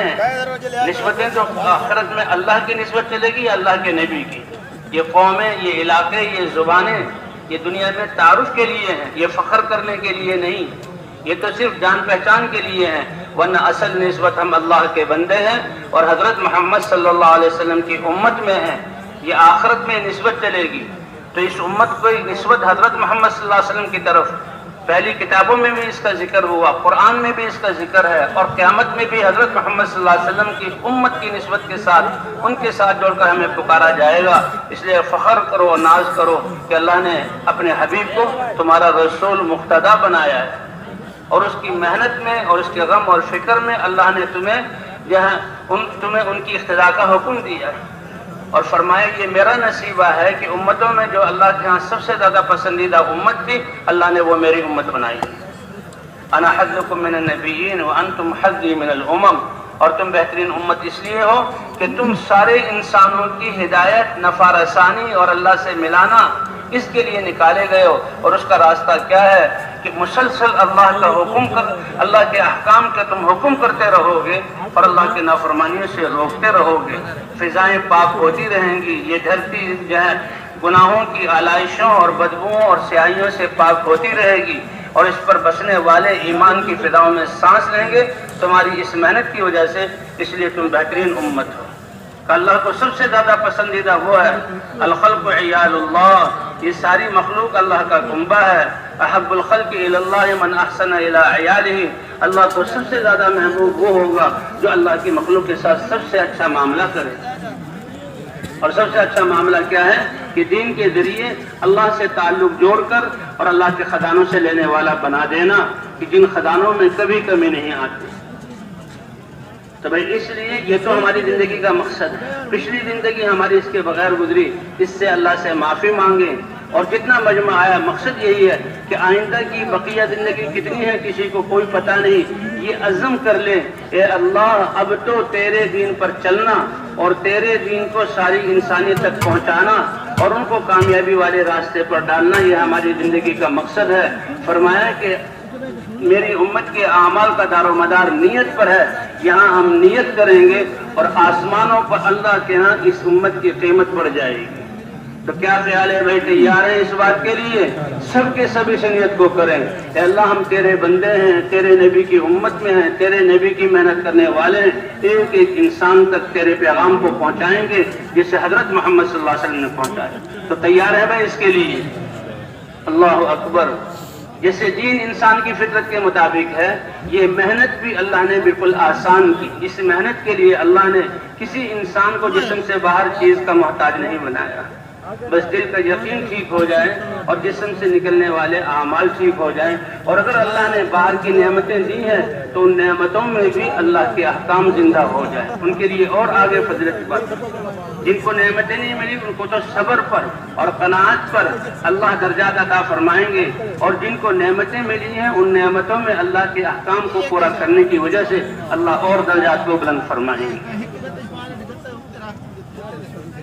اس لیے بھائی ہم اس محنت کو سیکھنے کے لیے نکلے ہیں. ایک اجتماعی محنت ہے، اللہ نے ہر ایک کے لیے آسان کی. جماعتوں میں نکلنا جیسے صحابہ کرام نکلتے تھے، اس لیے کہتے ہیں کہ اب کتنے خوش قسمت ہے وہ لوگ، جماعتیں بن رہی ہیں اللہ کے راستے میں جائیں گے. لیکن جو واپس جا رہے ہیں تو بھائی وہ بھی اس محنت والا بن کر اس محنت کرنے کی نیت سے جا رہے ہیں، تو ان کا یہ جانا بھی بہت مبارک ہے. ہمارے عائشہ فرمایا کرتے تھے کہ اپنے آپ کو دکاندار مت کہو، اپنے آپ کو آفیسر اور جو ہے ملازمتوں والا مت کہو، اپنے آپ کو جو ہے کارخانہ والا مت کہو. یہ چیزیں اللہ نے دی ہیں، اس میں اللہ کے احکام پورے کرنے ہیں. ان کی طرح نسبت سے ہم اپنی قیمت گھٹا دیں گے، بلکہ ہم تو حضرت محمد صلی اللہ علیہ وسلم کی امت ہیں، حضور کی محنت والے ہیں اور اللہ کے پیغام کو پوری انسانیت تک پہنچانے والے ہیں. تو بھئی نیت کی نا انشاءاللہ. واپس جانے والے بھی اسی نیت سے جائیں، اپنی مسجدوں کو ان اعمال سے آباد کریں اور اپنے گھروں کو بھی ان محنت کے اعمال سے آباد کریں. اور جو اللہ کے راستے میں نکلے ہیں تو ان کے لیے یہ ہے کہ بھائی جماعت کی صورت میں جانا ہے. ید اللہ علی الجماعت کہ 12 10 آدمی کی جماعت مل جائے، بن جائے، ایک ذمہ دار ہو اور وہ جماعت کی صورت میں نکلے. اللہ کی رحمت جماعت پر ہوتی ہے. اور جہاں تشکیلیں ہو رہی ہیں تو فوراً اللہ کے راستے میں نکلنا. اس میدان سے اللہ کے بہت بہتر تو یہ تھی کہ سارا مجمع اللہ کے راستے میں نکلنے والا ہوتا، لیکن کتنے خوش قسمت و مبارک لوگ ہیں جو اللہ کے راستے میں نکلے. صحابہ کرام نے مختلف ادوار میں حضور سے پوچھا، مردوں نے عورتوں نے، یا رسول اللہ یہ جو اللہ کے راستے میں نکل رہے ہیں کیا ہم یہاں گھروں میں رہتے ہوئے، مقام پر رہتے ہوئے پورے دن پر چلیں اور ایسے اعمال کریں کہ ہم ان کے درجے کو پہنچ جائیں؟ حضور صلی اللہ علیہ وسلم نے پوچھا کیا خیال ہے، اگر یہ اللہ کے راستے میں نکلے تم نماز شروع کر دو اور ان کے واپس آنے تک نماز سے سلام نہ پھیرو، اور تم جو ہے روزہ شروع کر دو، ان کے واپس آنے تک افطار نہ کرو، یہ کر سکتے ہو؟ یا رسول اللہ یہ کون کر سکتا ہے؟ کیونکہ اس وقت سفر جو ہے گھنٹوں کا، دنوں کا نہیں ہوتا تھا، ہفتوں اور مہینوں کا ہوتا تھا. یا رسول اللہ یہ کون کر سکتا ہے؟ فرمایا اگر تم کر بھی لو تب بھی اللہ کے راستے میں نکلنے کے اجر کے 10ویں حصوں کو بھی تم نہیں پہنچ سکتے. ان کے جسم پر پڑنے والی غبار ایک ایک قدم پر. حضرت ابوبکر صدیق رضی اللہ تعالیٰ عنہ حضرت اسامہ کے لشکر کو روانہ کرنے کے لیے حضرت حضور کے انتقال کے بعد صحابہ میں رائے مختلف ہوئی، لیکن ابوبکر نے کہا اسامہ کے لشکر کو روانہ کرنا ہے. اسامہ کے لشکر کو روانہ کیا، مدینے میں آ گئے تھے. حضرت ابوبکر صدیق خود اس لشکر کو روانہ کرنے میں ساتھ چلے. اے اسامہ میں تمہیں روانہ کرتا ہوں، اللہ کے راستے میں جا رہے ہو، اللہ کے راستے میں جانے کو، اور یہ خلیفہ رسول ہے، امت کے سارے معاملے کو سنبھالا ہے، اور جس پر حضور صلی اللہ علیہ وسلم کتنے خوش ہوتے تھے. فرمایا حضرت عمر اور حضرت ابوبکر میں تھوڑی سی کوئی بات ہو گئی تو حضرت ابوبکر کو اس کا بڑا رنج تھا. اللہ کے رسول صلی اللہ علیہ وسلم سمجھ گئے کہ میرا ابوبکر ناراض ہے اور ناراضگی کی وجہ کسی سے کچھ تھوڑی سی بات چیت ہے تو اللہ کے رسول بھی پریشان ہوں گے۔ آپ صلی اللہ علیہ وسلم کی سنت یہ تھی کہ کسی کا نام لے کر کسی ایک کو مخاطب کر کے آپ یہ بات نہیں کہتے تھے، بلکہ ایک عمومی بات فرماتے تھے۔ آپ ممبر پہ تشریف فرما ہوئے اور فرمایا مالی اوذا فی صاحب ابو بکر، اے میرے صحابہ کیا ہوا، میرے ابو بکر کو رنجیدہ کر کے مجھے تکلیف پہنچائی جاتی ہے۔ تم جانتے ہو ابو بکر کا مقام کیا ہے کہ جب میں اللہ کے دین کی دعوت لے کر آیا تھا اور تم سے بات کی، تم سب تردد میں پڑھ کر پیچھے ہٹ گئے اور جہاں تم طرح طرح کی بات کرنے لگے۔ ابو بکر ہی روئے زمین کی وہ ہستی ہے کہ جب میں نے اس کو دعوت دی میری بات ختم ہوئی نہیں کہ ابو بکر نے اس بات کو فوراً قبول کر لیا۔ تو حضرت ابو بکر یہ جا رہے ہیں، حضرت ابو بکر کی سواری موجود ہے لیکن پیدل چل رہے ہیں، اور اس سواری کی نکیل یا لگام عبد الرحمن ابن عوف نے پکڑی ہوئی ہے۔ حضرت اسامہ رضی اللہ تعالیٰ عنہ اپنی سواری پر سوار ہیں۔ حضرت اسامہ اے خلیفہ رسول اللہ، آپ یا تو آپ بھی سوار ہو جائیں اور پھر ساتھ چلیں، یا پھر مجھے نیچے اترنے دیں کہ میں آپ کے ساتھ چلوں۔ بہت چھوٹی عمر کے تھے حضور کے اکثر صحابہ، چھوٹی عمر اور جوانوں سے اللہ نے کام لیا۔ اللہ آج ہمارے جوانوں کو بھی اپنی جوانی دین کے لیے لگانے کی توفیق عطا فرمائے۔ حضرت معاذ ابن جب سارے صحابہ، حضرت عمر، حضرت ابو بکر اس وقت جوانی کی عمر میں تھے، اور جو نوجوانوں نے جتنے جو ہے حضرت اسامہ یہ حضور نے ان کو امیر بنایا 17-18 سال کی عمر میں۔ معاذ ابن جبل جب ایمان لائے ان کی بھی 18-20 سال کی عمر، ان کے تو انتقال کے وقت بھی شاید 28 یا سے کچھ زیادہ کی عمر تھی۔ تو حضرت اسامہ چھوٹے تھے، اے ابو بکر یا آپ سوار ہو جائیں یا مجھے نیچے اترنے دیں۔ کہا اے اسامہ نہ تمہیں نیچے اترنے دوں گا نہ میں خود سوار ہوں گا، چھوڑ ابو بکر کو۔ اللہ کے راستے میں روانہ کرنے کی وجہ سے جو غبار پڑے تو ابو بکر کو اپنے قدم اللہ کے راستے کے غبار سے غبار آلودہ کرنے دے، کیونکہ ہر قدم پر اللہ 700 نیکیاں دیں گے، 700 گناہ معاف فرمائیں گے اور 700 درجات بلند فرمائیں گے۔ تو اس لیے بھی اللہ کے راستے میں فوراً نکلنا، جمع ہو گئی جماعت اور جمع ہو کر پھر نکلنے کی دو کی جوڑی بنا دی جائے۔ ایک دفعہ حضور صلی اللہ علیہ وسلم نے صحابہ کی تشکیل کی، رات کا وقت تھا، صحابہ نے عرض کیا یا رسول اللہ یہ رات گھروں میں گزار لیں اور صبح کو ہم اللہ کے راستے میں جائیں۔ تو حضور نے حکم نہیں فرمایا اے میرے صحابہ کیا تم نہیں چاہتے کہ یہ رات بھی جنت کے باغوں میں سے کسی باغ میں گزرے؟ حضور کی جہاں منشا سمجھ گئے اور رات ہی کو وہ اللہ کے راستے میں نکلے۔ اس لیے کہتے ہیں جماعتیں بند کر جماعت مکھتی ہو جائے، جہاں جس علاقے میں تشکیل ہے وہاں کے حالات معلوم کر لی ہے اور اس کے اعتبار سے ساتھیوں کو فکر مند کیا جائے اور اپنی سفر کی ترتیب دو کی جوڑی بن جائے۔ حضور صلی اللہ علیہ وسلم بھی جب ساتھ لشکروں کو روانہ فرماتے تھے تو لشکروں کو بھی اکٹھا رہنے کا حکم فرماتے اور پھر 2 اور 3 کی جوڑیاں بنا دیتے تھے، ایک پرانا ایک نیا، کیونکہ ہمارا تو ہر آن قیمتی ہے، سیکھنے سکھانے کا نظام چلتا رہے۔ جی ہاں، 2 کی جوڑی بنا دی جائے اور 2 ساتھیوں کو خدمت میں مقرر کر دیا جائے۔ یہ خدمت کا نظام ہی یہ بھی صحابہ کی سیرت سے ملتا ہے۔ حضرت عقبہ بن عامر رضی اللہ عنہ فرماتے ہیں کہ میں اپنے قبیلے اور علاقے سے ہم 12 آدمی کی جماعت حضور صلی اللہ علیہ وسلم کی خدمت میں آئی کہ مسجد نبوی میں آ کر آپ سے علم سیکھیں۔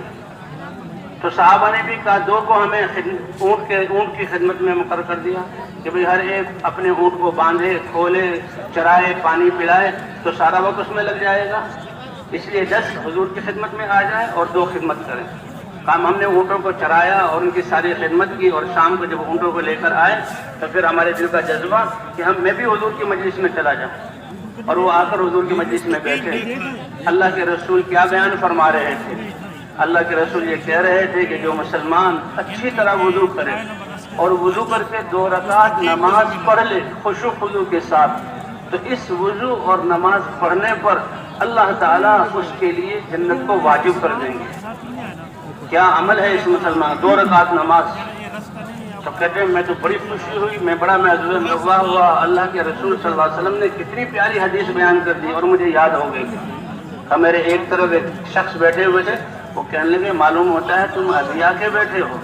اور اس فضیلت کو سن کر تم بڑے خوش ہو رہے ہو، تم نے پہلی بات نہیں سنی اللہ کے رسول نے کیا بتایا؟ کہا آپ بتائیے وہ کیا ہے؟ کہ اللہ کے رسول نے کہا ایمان والا تو یہ تو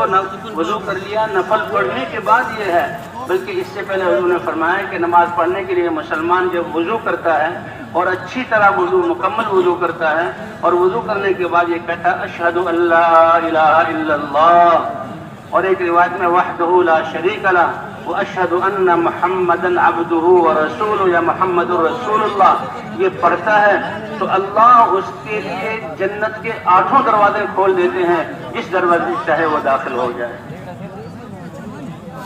تو ایسے باری لگتی 2 ساتھیوں کو خدمت میں، اور بھئی یہاں سے یہاں بس اڈے تک اسٹیشن تک چلنا، راستے کے دائیں طرف چلنا، سیکھتے سکھاتے چلنا، نظم اور ترتیب کے لیے ساتھیوں سے ایک طرف کرایہ اور ایک وقت کے کھانے کے پیسے جمع کر لیے جائیں، ذمہ دار ساتھی 2-3 ساتھیوں کے پاس رکھیں، ایک ساتھی کے حوالے نہ کریں، اور خدمت والوں کو حسب ضرورت دیتا رہے۔ یہاں سے بس اڈے تک اور ریل گاڑی کے اسٹیشن تک پیدل جانا، اور جب وہاں پہنچ ہمارا کام تو شروع ہو گیا۔ لوگ جو دنیا کے سفروں میں جاتے ہیں وہ تو انتظار کرتے کب وہاں پہنچیں گے، کب مارکیٹوں میں جائیں گے، کب فلاں مجلس میں شریک ہوں گے، ہمارا کام شروع ہوگا۔ اور یہ اتنا مبارک کام ہے کہ یہاں میدان میں بیٹھے ہوئے بھی ہمارا کام شروع ہے، راستے پہ چلتے ہوئے بھی سب سے دنیا کا عظیم ترین نبیوں والا کام کرتے رہیں، اور اس انتظار کی گھڑی میں بھی ہم سب سے طاقت اور عمل دعوت یہ عمل کرتے رہے۔ بھئی کر سکتے ہیں کہ نہیں کر سکتے؟ ہمارا کوئی سانس ضائع نہ ہو، کیونکہ 7 ارب انسانیت میں سے 2 ارب مسلمان یہ حضور کی محنت کرنے والے بن جائیں، اور باقی 5 ارب انسانیت ہمارے نبی تو سب کی ہدایت، سب کے خیر خواہ تھے، وہی خیر خواہ ہمیں ملی ہے۔ یہ 5 ارب انسانیت ناکامی، پریشانی، دنیا کے مسائل اور مصیبتوں سے بچ جائیں، اور دنیا بھی ان کے لیے امن کا گہوارہ بن جائے، اور جہنم سے بچ کر جنت میں جانے والے بن جائیں۔ ان کی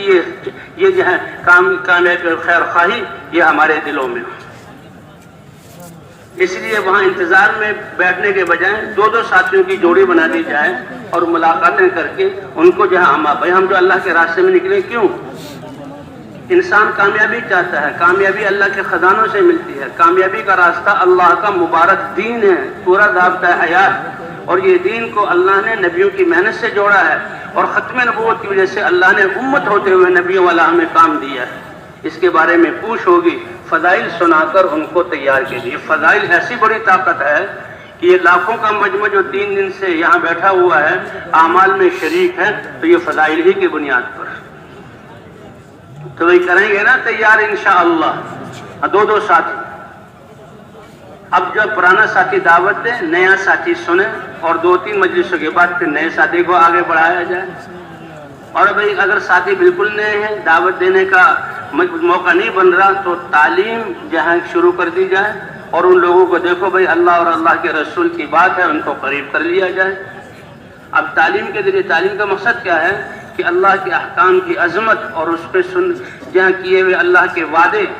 وہ سنائے جائیں، تاکہ انسان جو ہے ان اعمال کی رغبت اور تعلیم کی وجہ سے ہمارے اعمال شاندار ہو جائیں، فضائل کے شوق میں ہم کرنے والے بنیں۔ تو نماز کے فضائل سنائیں، تعلیم کی کتابیں ہماری فضائل اعمال ہیں، فضائل صدقات ہیں، رمضان کے قریب فضائل رمضان ہیں، حج قریب آئے ہوئے فضائل حج ہیں۔ کہ دیکھو اللہ نے دنیا آخرت کی زندگی بنانے کا وعدہ ان اعمال پر کیا ہے، تو ان اعمال کو علماء سے سیکھنا، ان اعمال کو کرنا، فضائل کی برکت سے یہ امت یہاں قربانیوں پر، ان اعمال پر آئے گی۔ تو پھر تعلیم کر کے، یہ نہیں کہ تعلیم کرا کر دعا کر دی، بلکہ یہ کہ یہ اعمال ہماری زندگیوں میں کیسے آ جائیں، اس کے لیے حضور صلی اللہ علیہ وسلم والی محنت کی ضرورت ہے، اور یہ محنت ختم نبوت کی وجہ سے ہمارے ذمے ہے، ان کو بتایا جائے کہ اسی لیے ہم اللہ کے راستے میں نکلے ہیں۔ اب اس سواری کے آ جانے پر 2 ساتھی خدمت میں وہ ٹکٹ لے لیں، اور جہاں سب بس ہے تو بس والوں سے بات کریں کہ لمبا سفر ہے، نماز کے لیے آپ نے روکنا ہوگا، اور دوران سفر اللہ کو ناراض کرنے والی آوازیں اور چیزیں، اس سے جو ہے ہم بچنا ہوگا۔ یہ سفر میں تو کوئی حادثہ پیش آ جائے، اللہ حفاظت سے رکھے، تو ان سے نماز کے بارے میں بات کی جائے۔ اور اسی طرح ریل گاڑی میں ٹکٹ لے کر ہر ساتھی کو اس کا ٹکٹ دے دیا جائے، اور گاڑی آئے تو وہی ساتھی جو ہے جس ڈبے کا ٹکٹ ہو اس میں سوار ہوں۔ جیسے چلنے میں دائیں طرف چلنا ہے، اور نگاہوں کی حفاظت کرنی ہے، نماز میں خشوع و خضوع آنے کے لیے اور زندگی کے پاکیزہ ہونے کے لیے ہمیں نظروں کی حفاظت کرنی ہوگی۔ کیونکہ یہ نظر شیطان کے زہریلے تیروں میں سے ایک تیر ہے۔ اس نے دکان دکھائی، اس نے بازار کا یا نقشہ دکھایا، اس نے کھیتوں کے منظر دکھائے، اس نے بہترین بلڈنگیں دکھائیں، گزرنے والی آنکھوں کے ذریعے ان کو دیکھا، پھر نماز میں وہی ریل چل رہی ہے۔ اس لیے یکسوئی پیدا کرنے کے لیے، اللہ کا دھیان جمانے کے لیے نظروں کی حفاظت کرنی ہوگی، خاص طور پر جب اللہ کی طرف بلانے والے تو راستے کے ایک طرف دو ساتھی ہو کر نظروں کی حفاظت اتنی بھی نہیں جھکانے کے ٹھوکر لگے، اور ایسے دائیں بائیں طرف نہیں دیکھنا کہ فوراً دل میں وہ نقشہ آتا رہے اور پھر نماز کے وقت ہمارا جو ہے وہ نقشہ دہرانا جو ہے گھومنا شروع ہو جائے۔ کسی نماز میں خیال نہیں آتا، نماز میں توجہ نہیں جمتی، بھئی اب ساری دنیا کی چیزوں کو دیکھ رہے ہو تو اللہ کے راستے میں نکل کر تو زبان کو بھی، آنکھ کو بھی، کان کو بھی اور دماغ کو بھی دنیا کی چیزیں اور دنیا کی باتوں سے بند کرنا ہے، اور اللہ کی عظمت، ایمان کی باتیں، آخرت کے تذکرے، اللہ کا دین، نبی کی عظمت، ان چیزوں کے لیے اور نئے دین کی محنت، اس کے لیے ان دروازوں کو کھولنا ہے، تو پھر دل میں اس چیزوں کا نور آئے گا۔ گاڑی پہ سوار ہوں، بسم اللہ کے ساتھ دائیں پاؤں سے دعا پڑھ لیں۔ سفر کی دعائیں ہیں، بسم اللہ توکلت علی اللہ ولا حول ولا قوت الا باللہ، اللہم انت الصاحب فی السفر والخلیفۃ فی الاہل والمال، اللہم ہون علینا سفرنا ھذا واطوی عنا بعدا۔ کون سا وہ عمل ہے جس میں حضور نے دعا نہ بتلائی ہے؟ اور یہ پاکیزہ ان دعاؤں میں اللہ کی حمد بھی ہے جو اس نعمت کے بڑھنے کا ذریعہ بنے گی۔ حضور کی بتائی دعاؤں میں دنیا اور آخرت کے شرور اور فتنوں سے حفاظت کی دعا بھی ہے، اس سے اللہ حفاظت فرمائیں گے۔ شیطان کے شر سے، دشمنوں کے شر سے بچنے کی دعائیں الفاظ ہیں، اس لیے بھئی ان دعاؤں کو یاد کرنا اور ان کا اہتمام کرنا۔ سوار ہوتے ہوئے بسم اللہ پڑھ کر سوار ہوں، جب بیٹھ جائیں سواری پر تو سبحان الذی سخر لنا ھذا وما کنا لہ مقرنین۔ کہتے ہیں انسان اپنے گھر سے یا اپنے ٹھہرنے کے مقام سے نکلے، ہم اللہ کے راستے میں نکل رہے ہیں، اور جہاں گھروں میں اپنے گشتوں میں یا کسی اور کام کے لیے یا اپنے دنیاوی کام کے لیے تو بسم اللہ توکلت علی اللہ ولا حول ولا قوت الا باللہ، یہ دعا پڑھی تو اعلان ہوتا ہے ہدی کا، تمہاری اللہ کی طرف سے صحیح رہنمائی کر دی گئی، وہ کفیتا، جس مہم کے لیے جا رہے ہو اللہ کی طرف سے تمہاری کفایت کر دی گئی، وہ وقیتا، اس میں ساری ناگواروں سے تمہیں بچا لیا گیا، وہ تنہا عنک شیطان، اور اس دعا کی برکت سے اللہ نے شیطان کو بھی تم سے دور کر دیا۔ بسم اللہ پڑھ کر کھانا کھائیں گے، دائیں ہاتھ سے کھائیں گے، بسم اللہ، اللہ کے نام کی برکت سے ان کھانوں کی مضرتوں سے اور بیماریوں سے اللہ حفاظت فرمائیں گے۔ اور کھانا کھا کر الحمدللہ الذی اطعمنی ھذا ورزقنی من غیر حول منی ولا قوہ، اور کپڑا پہننے کے بعد الحمدللہ الذی کسانی ھذا ورزقنی من غیر حول منی ولا قوہ، اللہ کی حمد بھی بیان ہوگی، ایمانی کلمہ بھی کہہ دیا جس سے ایمان زیادہ ہوگا، اور اللہ فرماتے ہیں اے میرے بندے بندی، تم نے یہ میرا شکر ادا کیا کھانا کھانے پر اور کپڑے کی نعمت پر میری طرف نسبت کی، میں نے بھی تمہارے گناہوں کو بخش دیا۔ یہ تو پوری زندگی عبادت والی بنی، کون سا وقت ہمارا ضائع ہوگا؟ اب بھائی بس میں بیٹھ جائیں، گاڑی میں بیٹھ جائیں تو اب سارے ان ساتھ جو ہیں ان ساتھ دو کر کے ساتھیوں کو پھیلا دیا جائے، اور انفراد دعوت، اللہ کے راستے میں نکلنے والے اعمال کیا ہیں؟ سب سے پہلے تو دعوت دینا ہے، مخلوق سے خالق کی طرف اللہ کی عظمت بتلانی ہے، اور اسباب سے اللہ کے احکام کی طرف، کہ کامیابی اللہ کی طرف سے ملتی ہے احکام کے ذریعے، اور دنیا سے آخرت کی طرف، یہ ہماری دعوت کے عنوان ہیں، اور اس کے لیے اللہ کے راستے میں نکلنا۔ گاڑی میں جہاں دور کا سفر ہے تو بھائی بالٹی میں یا پانی وغیرہ کینوں میں رکھنا، تاکہ بعد میں پانی ختم ہو جاتا ہے، باوضو رہنا،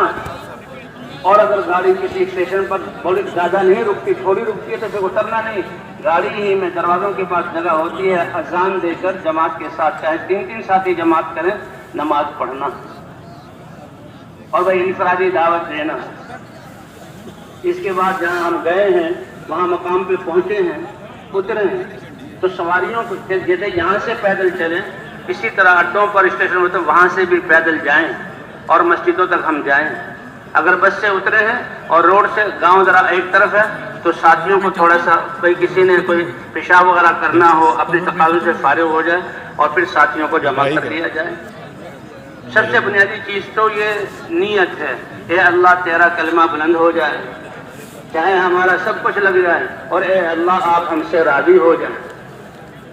اللہ کا راضی کرنا اور اللہ کے کلمے کا بلند ہونا، تو یہ نیت کریں گے نا انشاءاللہ۔ اب جمع ہو گئے ساتھی، اب نئے نئے ساتھی نکلے ہیں، سفر کی تھکاوٹ، سردی گرمی، کھانے پینے کا آگے پیچھے ہونا، یہ اس راستے کے تحفے ہیں کہ جن کی برکت سے اللہ کی رحمتیں اتریں گی۔ یہ کوئی پریشانی کی بات نہیں ہے۔ آخر دوسرے لوگ بھی تو سفر کر رہے تھے، دنیا والے آج ہمارے قربانی سے زیادہ قربانی کر رہے ہیں، لیکن ان کی قربانی کی کوئی قیمت نہیں، ان کے تو پاؤں پہ غبار پڑے، اس کی بھی قیمت ہے کہ قیامت کے دن جب عرش کے نیچے بیٹھے ہوں گے لوگ اور اپنے ممبروں پر، تو بعض لوگ ہوں گے وہ دیکھیں گے کہ ان کے اور عرش کے درمیان مشک کے تیلے ہیں، اور ایک ہوا چلے گی جو اس مشک کو ان کے جسم پر گرا کر ساری فضاؤں کو مشک جیسی خوشبو والا کر دے گی۔ وہ حیرانگی سے پوچھیں گے کہ یہ کیا ماجرا ہے، یہ اکرام کیوں ہے؟ فرشتے کہیں گے یہ اللہ کے راستے کی وہ غبار ہے جو تم اللہ کے راستے میں چلتے ہوئے اس کو برداشت کیا کرتے تھے، آج اللہ نے مشک بنا کر تمہارے جسموں پر ڈالا ہے۔ بھائی ساتھیوں کو جمع کر کے بستی والے جو گزر رہے ہیں ان کو بھی اور نیتوں کی تجدید ہو جائے کہ ہم اللہ کے راستے میں نکلے ہیں تاکہ ہم میں بھی اللہ کا کلمہ دین زندہ ہو جائے، اور بستی والوں میں بھی اللہ کا کلمہ، اللہ ہم سے راضی ہو جائے، اور ایک ایک مسلمان حضور کی محنت کو حضور کے طریقے پر کرنے والا بن جائے۔ اس مذاکرے وقت بستی والوں کو بھی بلا لے اور بھائی پھر دعا مانگے۔ جب وہ یہ بات سنیں گے کہ اتنے مخلص لوگ اور اتنے بڑے عظیم مقصد کے لیے آئے، اور دعا میں آنکھوں میں آنسو، اور ساری انسانیت کے لیے اور ان بستی والوں کے لیے اللہ راضی ہو جائے، اللہ کا دین زندہ ہو جائے، اللہ کی محنت کرنے والے دین کی محنت کرنے والے بن جائے، اور اللہ ان کو دنیا آخرت کی کامیابی دے، تو ان کے دل ہمارے ساتھ جو ہے وہ جڑ جائیں گے، ہم سے پہلے وہ لوگوں کو بتائیں گے۔ ہمارا تو ہر عمل کا آداب ہے۔ اللہ کے رسول صلی اللہ علیہ وسلم نے تو بیت الخلاء میں داخل ہونے کا بائیں پاؤں سے داخل ہو، اور بیت الخلاء میں داخل ہونے سے پہلے فلاں دعا پڑھ لو، اور قبلے کی طرف پیٹھ اور منہ کر کے نہ بیٹھو، تو کفار مذاق اڑانے لگے کہ تمہارا نبی تو اتنی باتیں، کہاں ہمارا دین ایسا پاکیزہ ہے کہ اللہ کی طرف سے نبی کو، اور نبی ہمیں یہ باریک باریک چیزیں بھی بتاتا ہے۔ ہمارا تو ہر امر اللہ کے حکم اور حضرت محمد صلی اللہ علیہ وسلم کی سنت کے مطابق، پھر دو دو کر کے نظروں کی حفاظت کرتے ہوئے ہم بستی میں داخل ہوں۔ مسجد میں جب چلے گئے، مسجد سے پہلے یہ اللہ کا گھر ہے، اللہ کے گھر کی عظمت، اور مسجد میں بیٹھنا یہ اللہ کے ہم نشینے میں بیٹھنا ہے۔ انبیاء کی مجالس مسجدیں ہوتی تھی، ہر متقی کا گھر مسجد ہے۔ مسلمان جب تک مسجد سے جڑا ہوا تھا اور یہ مسجد کی جو عبادت اور اعمال اس کا اہتمام کرنے والا تھا، تو اللہ کے دین سے جڑا ہوا تھا، اللہ سے جڑا ہوا تھا، اور جب اللہ سے جڑا ہوا تھا تو یہ پوری دنیا پر یہ غالب تھا۔ اس لیے مسجد کی عظمت، اور بھائی راستے میں پرانے ساتھیوں کو بھی اطلاع ہو جائیں، وہ آ جائیں، یا ایک مسجد سے دوسری مسجد کی طرف جا رہے ہیں تو پہلے سے دو ساتھیوں کو بتانا کہ جماعت آئے گی، پرانے ساتھیوں کو بلا لینا۔ اب مسجد میں داخل ہوتے ہی سب سے پہلے تو اپنے بستروں کو، اگر کوئی حجرہ ہے جماعتوں کے لیے یا کوئی جگہ ہے تو مسجد سے باہر ہی سامان کو مرتب کر کے رکھیں، اگر نہیں ہے تو بھی مسجد کے اندر ہی اپنے سامان کو بالکل مرتب کر کے چادر سے ڈھانپ دیں۔ اور مسجد میں یہ جو ہے گیس، بدبودار چیز، لہسن اور جو ہے یہ پیاز، ان چیزوں کو لے کر داخل نہیں ہونا، یہ باہر خدمت کا سامان باہر ہی رکھنا ہے۔ اور سب سے پہلے بھائی اگر خدمت میں مسجد کی صفائی اور وضو کی جگہ کی صفائی اور پانی بھرنے کی خدمت وہ کر لیں، اور پھر استنجا وضو کر کے سب سے پہلے وضو کر کے سب سے پہلے 2 رکعت، ہر ایک ساتھی 2 رکعت نماز پڑھے اور اللہ سے مانگے کہ اللہ تیرے راستے میں نکلے ہیں تیرے دین کی محنت کو سیکھنے کے لیے، اور بستی والے تیرے دین پر کھڑے ہو جائیں ان کی ملاقاتوں کے لیے، اے اللہ اپنی منشا ہمیں ہم پر کھول دے اور اپنی چاہت کے مطابق، رضا کے مطابق ہمیں کام کرنے کی توفیق عطا فرما، کیونکہ دعوت بھی ہے اور دعا بھی ہے۔ اور سب سے پہلے مشورہ ہے، بھائی پرانے ساتھی بھی اگر آ گئے ہیں تو بیٹھ جائیں، تو بڑی تواضع اور نرمی والے انداز کے ساتھ اپنے حالات ان کو بتا دیں اور ان سے وہاں کے حالات پوچھ لیں، بلکہ جب پرچہ ہمیں ملے کہ فلاں علاقے میں تشکیل ہے، یہیں سے پوچھ لیا جائے کہ ان لوگوں کا دین اور دین کی محنت کے اعتبار سے کیا سطح اور کیا حالات ہیں، اور ہم نے ان کو آگے کیسے بڑھانا ہے، خود بھی ترقی کریں اور ان کو بھی آگے لے کر چلیں۔ یہ فکر، یہ انسان کی اتنی بڑی دولت ہے کہ جب فکر کو اللہ کے دین کے لیے لگائے گا، اللہ راہیں کھولیں گے۔ اس لیے مشورہ ہے۔ کہ ہماری عقل اور فکر یہ صلاحیت اللہ کے دین کو زندہ کرنے کے لیے لگے، تو مشورے کی برکت سے اللہ دلوں کو بھی جوڑیں گے اور ساتھ ہی آپس میں ایک دوسرے کے موافق بھی ہوں گے، اور اللہ اس مشورے کی برکت سے ہماری سمجھوں میں برکتیں عطا فرما کر دین کی محنت کی راہیں کھولیں گے۔ اللہ کا وعدہ ہے وہ لوگ جو اپنی صلاحیتوں کو، جان اور مال کو ہمارے کلمے کے بلند کرنے کے لیے لگائیں گے، ہم سارے اپنے تک پہنچنے والے سارے راہوں کو دکھلا بھی دیں گے اور سمجھا بھی دیں گے اور ان پر چلا کر مقصود تک پہنچا بھی دیں گے۔ والذین جاہدوا فینا لنہدینہم سبلنا وان اللہ لمع المحسنین۔ اور سب ساتھیوں سے رائے لی جائے، ان سے ان کے حالات بڑی نرمی سے پوچھے جائیں اور انہی پر ڈالا جائے۔ دیکھو بھئی، ہمارا یہاں آنا اس لیے ہے کہ بستی کے 100% مرد اور عورت اپنے اللہ کے دین کی محنت کو کرنے والے بن جائیں اور اللہ کے احکام پر چلنے والے بن جائیں۔ اس کے لیے آپ فرمائیے کیا کرنا چاہیے؟ ان پر یہ سوال ڈال کر ان کو بھی اس طرح متوجہ کر دیں، وہ بھی اپنی فکر کو لگائیں۔ ذمہ دار سارے ساتھیوں سے پوچھے، یہ مشورہ اللہ کا حکم ہے، حضرت محمد صلی اللہ علیہ وسلم کی یہ مبارک سنت ہے، اور سارے ساتھیوں کی جوڑنے کے لیے، اور کوشش یہ ہو کہ ساتھی کسی عمل پر متفق ہو جائیں۔ اگر متفق نہ ہو تو بھائی جن کی رائے کے مطابق فیصلہ ہوا ان کو تو اکرام ہو گیا، ذمہ دار کی اور باقی ساتھیوں کی جن کی رائے کے مطابق عمل نہ ہوا ان کی دلداری کے لیے بھی دلداری والا معاملہ کریں تاکہ ساتھی جڑے رہیں، اور جن ساتھیوں کی رائے پر عمل ہوا وہ اللہ سے دعا کریں کہ اللہ اس رائے میں میری نفس کی شرارت جو ہے وہ شامل نہ ہو، اگر ہے تو اس کام کو ساتھیوں کو اور بستی والوں کو اس سے محفوظ فرما، وہ خوش نہ ہو، اور اگر ہماری رائے کے مطابق عمل نہ ہوا تو ہم پریشان نہ ہوں، اور رائے دینے میں بھی ساتھیوں کی رائےوں کا احترام کریں، اور کوشش یہ کہ جائے سب کے دل جڑ جائیں۔ اور بھائی اس کے بعد سارے ساتھیوں کو، یعنی 2 ساتھیوں کو مسجد میں چھوڑ کر کے آنے والوں کو سنبھالیں، باقی سارے ساتھیوں کو پورے یہاں بستی میں پھرایا جائے، ملاقاتیں کی جائیں۔ عام لوگوں سے ملنا، اسے عمومی ملاقاتیں اور عمومی گشت کہہ دیتے ہیں، خواص سے ملنا اس کو خصوصی گشت کہہ دیتے ہیں۔ تو اس لیے بھائی اب بھی یہ نفل پڑھ کے پھر جہاں نکلیں، اگر رہبر ساتھ ہوں تو بہت اچھی بات، کہ بستیوں میں داخل ہو اس کے دروازے کے ساتھ۔ سب سے پہلے تو دین کے خواص کون ہیں؟ ایک ہے دین کے اعتبار سے خواص، ائمہ مساجد ہیں ان سے بھی ملنا ہے، جی ہاں، اور جو چودھری صاحب اور دیندار ہیں ان سے بھی ملنا ہے، اور علماء کرام کی خدمت میں بھی خاص طور پر جانا ہے، اور دنیا کے اعتبار سے بڑے تاجر یا بڑے عہدوں والے یا کوئی ایسے لوگ ہیں جو ماشاءاللہ رفاہی کاموں میں لوگوں کی مدد کرتے ہیں اور لوگوں کی توجہ ہیں، ایسوں سے بھی ملنا ہے، اور جہاں ہم نے عام لوگوں سے بھی ملنا ہے۔ جس مسجد میں آ گئے اس اپنے کام کو اسی مسجد کے آس پاس، ان لوگوں کا حق ہے اپنے کام کو مرکوز کریں، کام کو تقسیم نہ کریں۔ دوسری مسجدوں والے لینے آئیں ان سے کہنے بھی ہم اس مسجد میں، گھروں میں داخل ہو ان کے دروازے سے، بستیوں میں داخل ہو ان کے دروازے سے، یہ دروازے ہیں، امام صاحب سے جا کے ملیں، اور علماء ان کی ملاقات کا وقت پوچھا جائے، اور علماء کے پاس جانے کے لیے جیسے ان لوگوں نے، وہ لوگ جو علم کی محنت میں لگے ہوئے ہیں، اللہ کا علم اور امانت لوگوں تک پہنچا رہے ہیں مدرسوں اور تعلیم کے ذریعے، انہوں نے اپنی زندگی کو فارغ کر کے ہمیں اتنی بڑی نعمت ہمیں دے رہے ہیں، تو بھئی ہم بھی ان کے لیے کچھ نہ کچھ ہدیہ لے کر جائیں۔ جو ملاقات کا وقت ہو اس وقت میں ان سے ملیں اور ان کی خدمت میں دعاؤں کی درخواست کریں، اور اگر وہ کچھ سننا چاہیں تو کہیں پھر پکی کارگزاری ہیں جس محنت سے وہ ان کو سنائیں اور دعا کی درخواست کرتے ہیں۔ اور بھئی جو دنیا کے اعتبار سے جہاں بڑے ہیں ان کے پاس بھی جانا، اور ان کے ساتھ کسی رہبر کو ساتھ لے لینا، یہ بہت اچھی بات ہے۔ رہبر نہ ملے تو پھر ہم نے جو ہے ان کے پاس خود چلے جانا ہے اور ان کو بھی کارگزاری سنائیں اور اس محنت کی جو ہے اہمیت کو بتلائیں، ان کی تشکیل پر زیادہ جو ہے زور نہ لگائیں، ان کو مسجد میں آنے کی دعوت دیں اور اپنی ترتیب پوری بیان، اس طرح اللہ کے راستے میں نکلتے ہیں، اور ان سے کہیں کہ اگر عصر کے گشت میں شریک ہو جائیں اور بیان میں آ جائیں، اللہ کے راستے میں نکلنے کا ارادہ کریں۔ اگر وہ اپنا ارادہ ظاہر نہ کریں تو ان کے جو متعلقین ہیں، ان کی اولادیں ہیں، ان کے چھوٹے رشتہ دار ہیں، گھر میں کام کرنے والے ہیں، ان پر محنت کر کے ان کو اللہ کے راستے میں نکالا جائے اور پھر ایک ایک مسلمان سے ملا جائے۔ گھنٹوں ہمارے اس دعوت میں لگیں، جتنی زیادہ انفرادی دعوت ہوگی اتنی ہی زیادہ ان دعوت دینے والے کا ایمان بنے گا اور تربیت ہوگی۔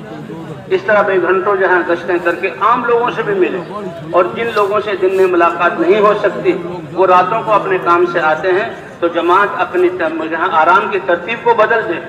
کوئی جماعت مقرر ہو جائے کہ آپ نے رات کو جاگنا ہے، اور جب وہ آئیں تو ان سے بات کرنی ہے، تاکہ بستی کا کوئی ساتھی مسلمان وہ اس بات کے اور دعوت کے سنے بغیر نہ رہے۔ اور 2.5-3 گھنٹے 3-4 گھنٹے جہاں گشت کرنے کے بعد اب تعلیم ہے۔ یہ تعلیم بھی ہماری دعوت کی تقویت کے لیے اور ہمارے ایمان کی تقویت کے لیے،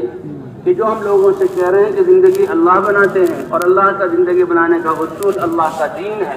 تو نماز سے کیسے ہماری زندگی بنے گی، دعوت دینے سے کیسے اللہ ہماری زندگی بنائیں گے، ذکر کرنے سے اللہ کی رحمت کیسے ساتھ ہوگی، روزے رکھنے پر اللہ کیا نعمتیں عطا فرماتے ہیں، تو فضائل کی تعلیم ہے۔ اور تعلیم ایسے وقت میں ہو کہ پوری جماعت موجود، یہ نہیں کہ آدھے دوسرے وقت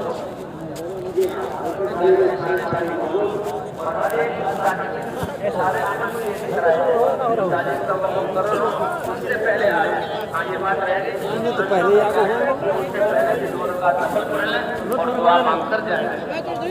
اب تعلیم کی تعلیم جس میں ذکر ہو وہ جو ہے تعلیم،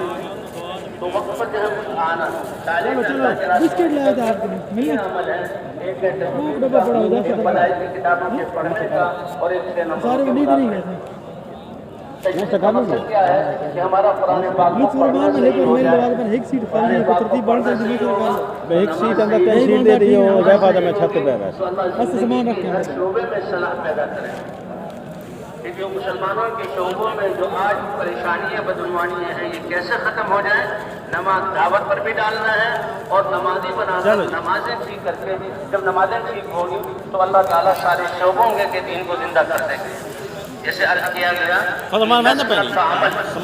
انسان سے لے کر پاؤں تک اپنے اعضاء کو اللہ کے احکام کا پابند کرتا ہے، تو جس نے نماز میں پابند کرنا سیکھ لیا یہ تاجر ہے اپنی تجارت میں، ذمہ دار ہے اپنے ذمہ دارے میں، کارخانے والا ہے اپنی صنعت میں، اور حکومت والا ہے تو اپنی سیاست میں، اور عدالت والا ہے تو اپنے فیصلوں میں، پھر یہ اللہ کے حکم کو دیکھے گا اور نبی کے طریقے کو دیکھے گا۔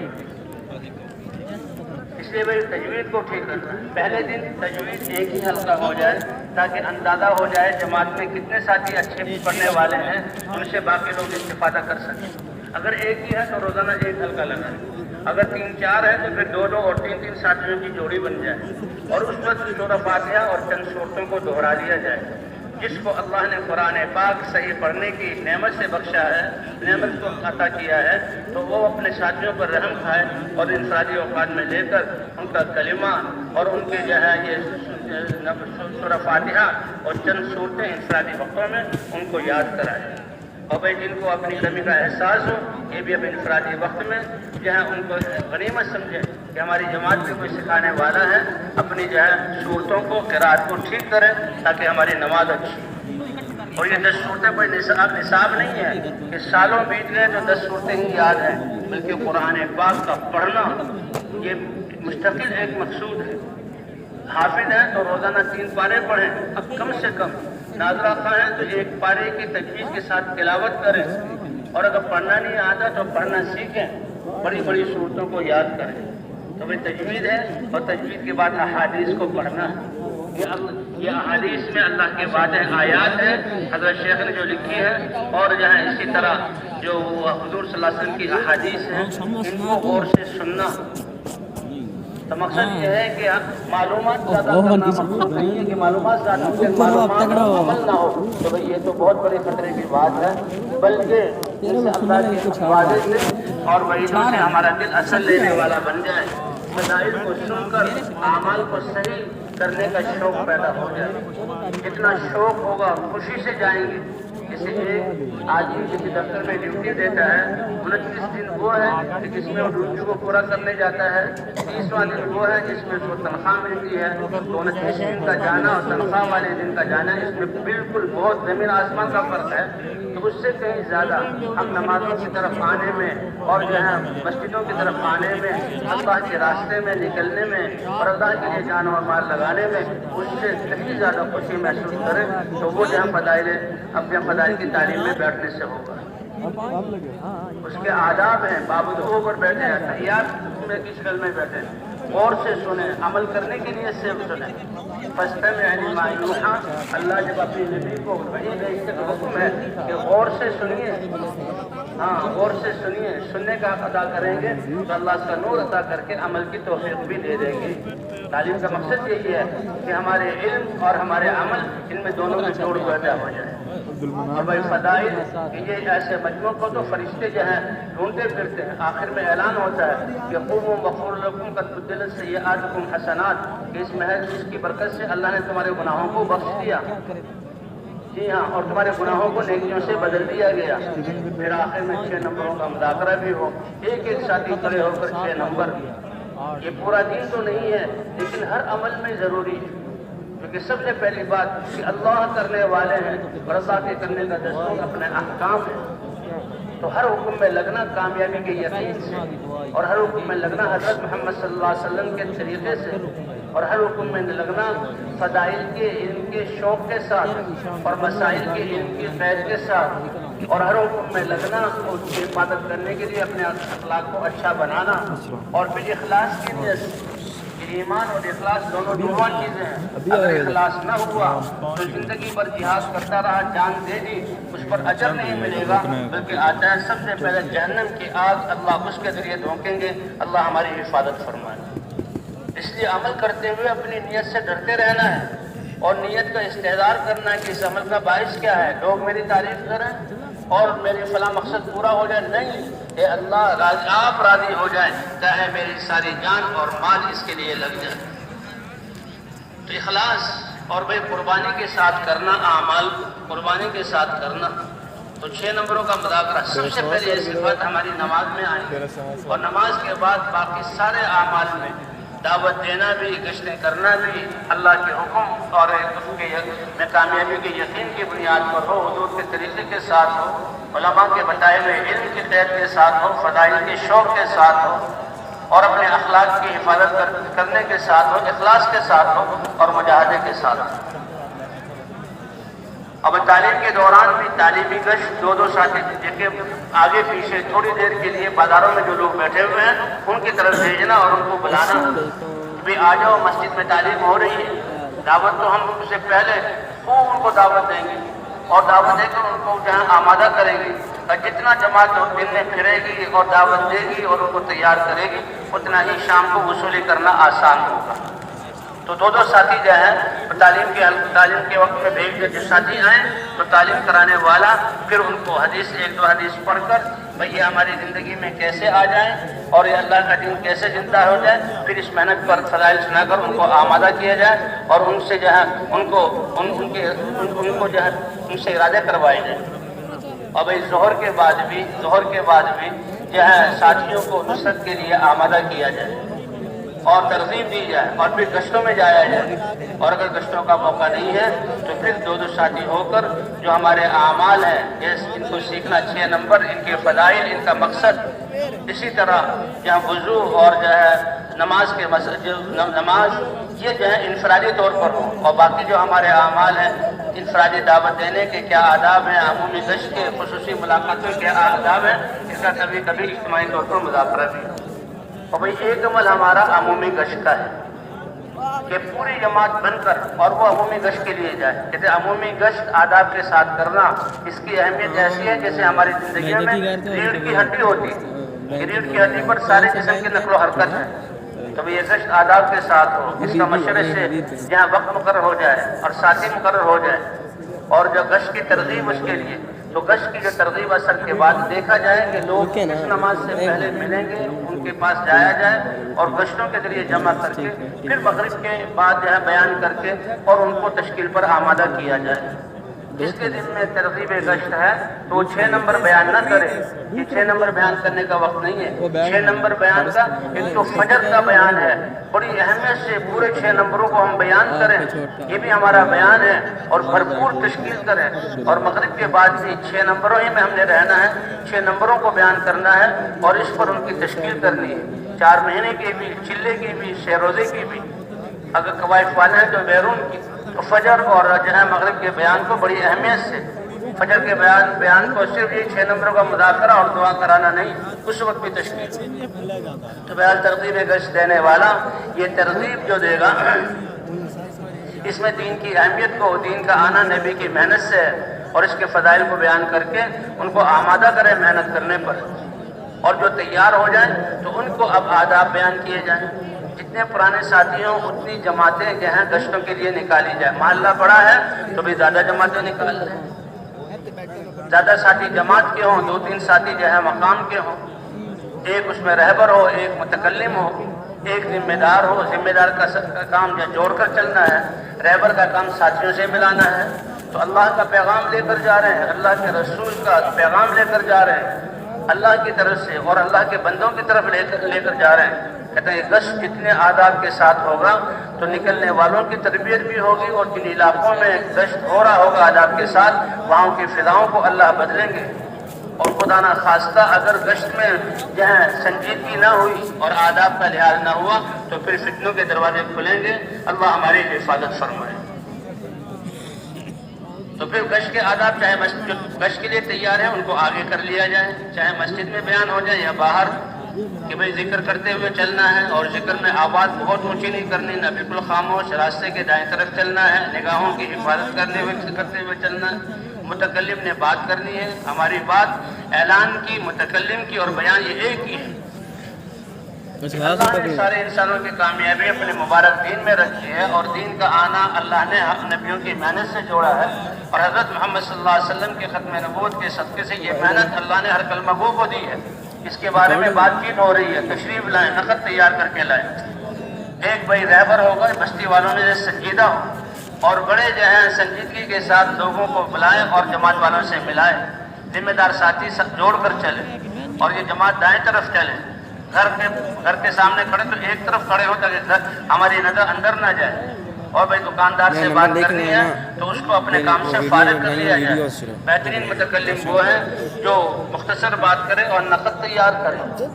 اس لیے جو متکلم کی بات ہے مسجد میں ساتھیوں کو سکھائی جائے، اگر نئے ساتھیوں کو مقرر کیا ہے اگر وہ کمی بیشی کرے تو اس کو بتا دیا جائے، ورنہ ذمہ دار ساتھی خود یا دوسرے ساتھی کو بھی مقرر کر سکتے ہیں،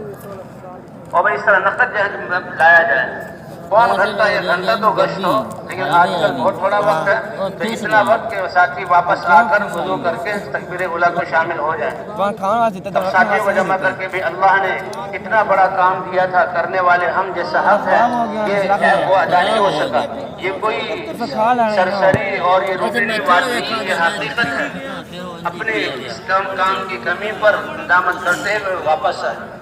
اور ایک گشت کے نکلتے ہوئے ایک یا 2 ساتھی جو ہیں وہ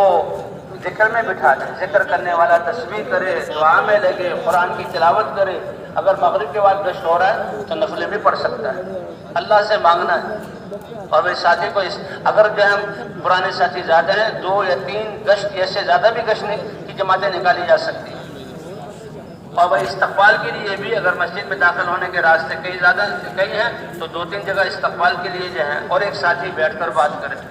بیٹھ کر بات کرنے والا 6 نمبروں کی بات، اور ہر نمبر کے لیے اللہ کے راستے میں نکلنا مشقت،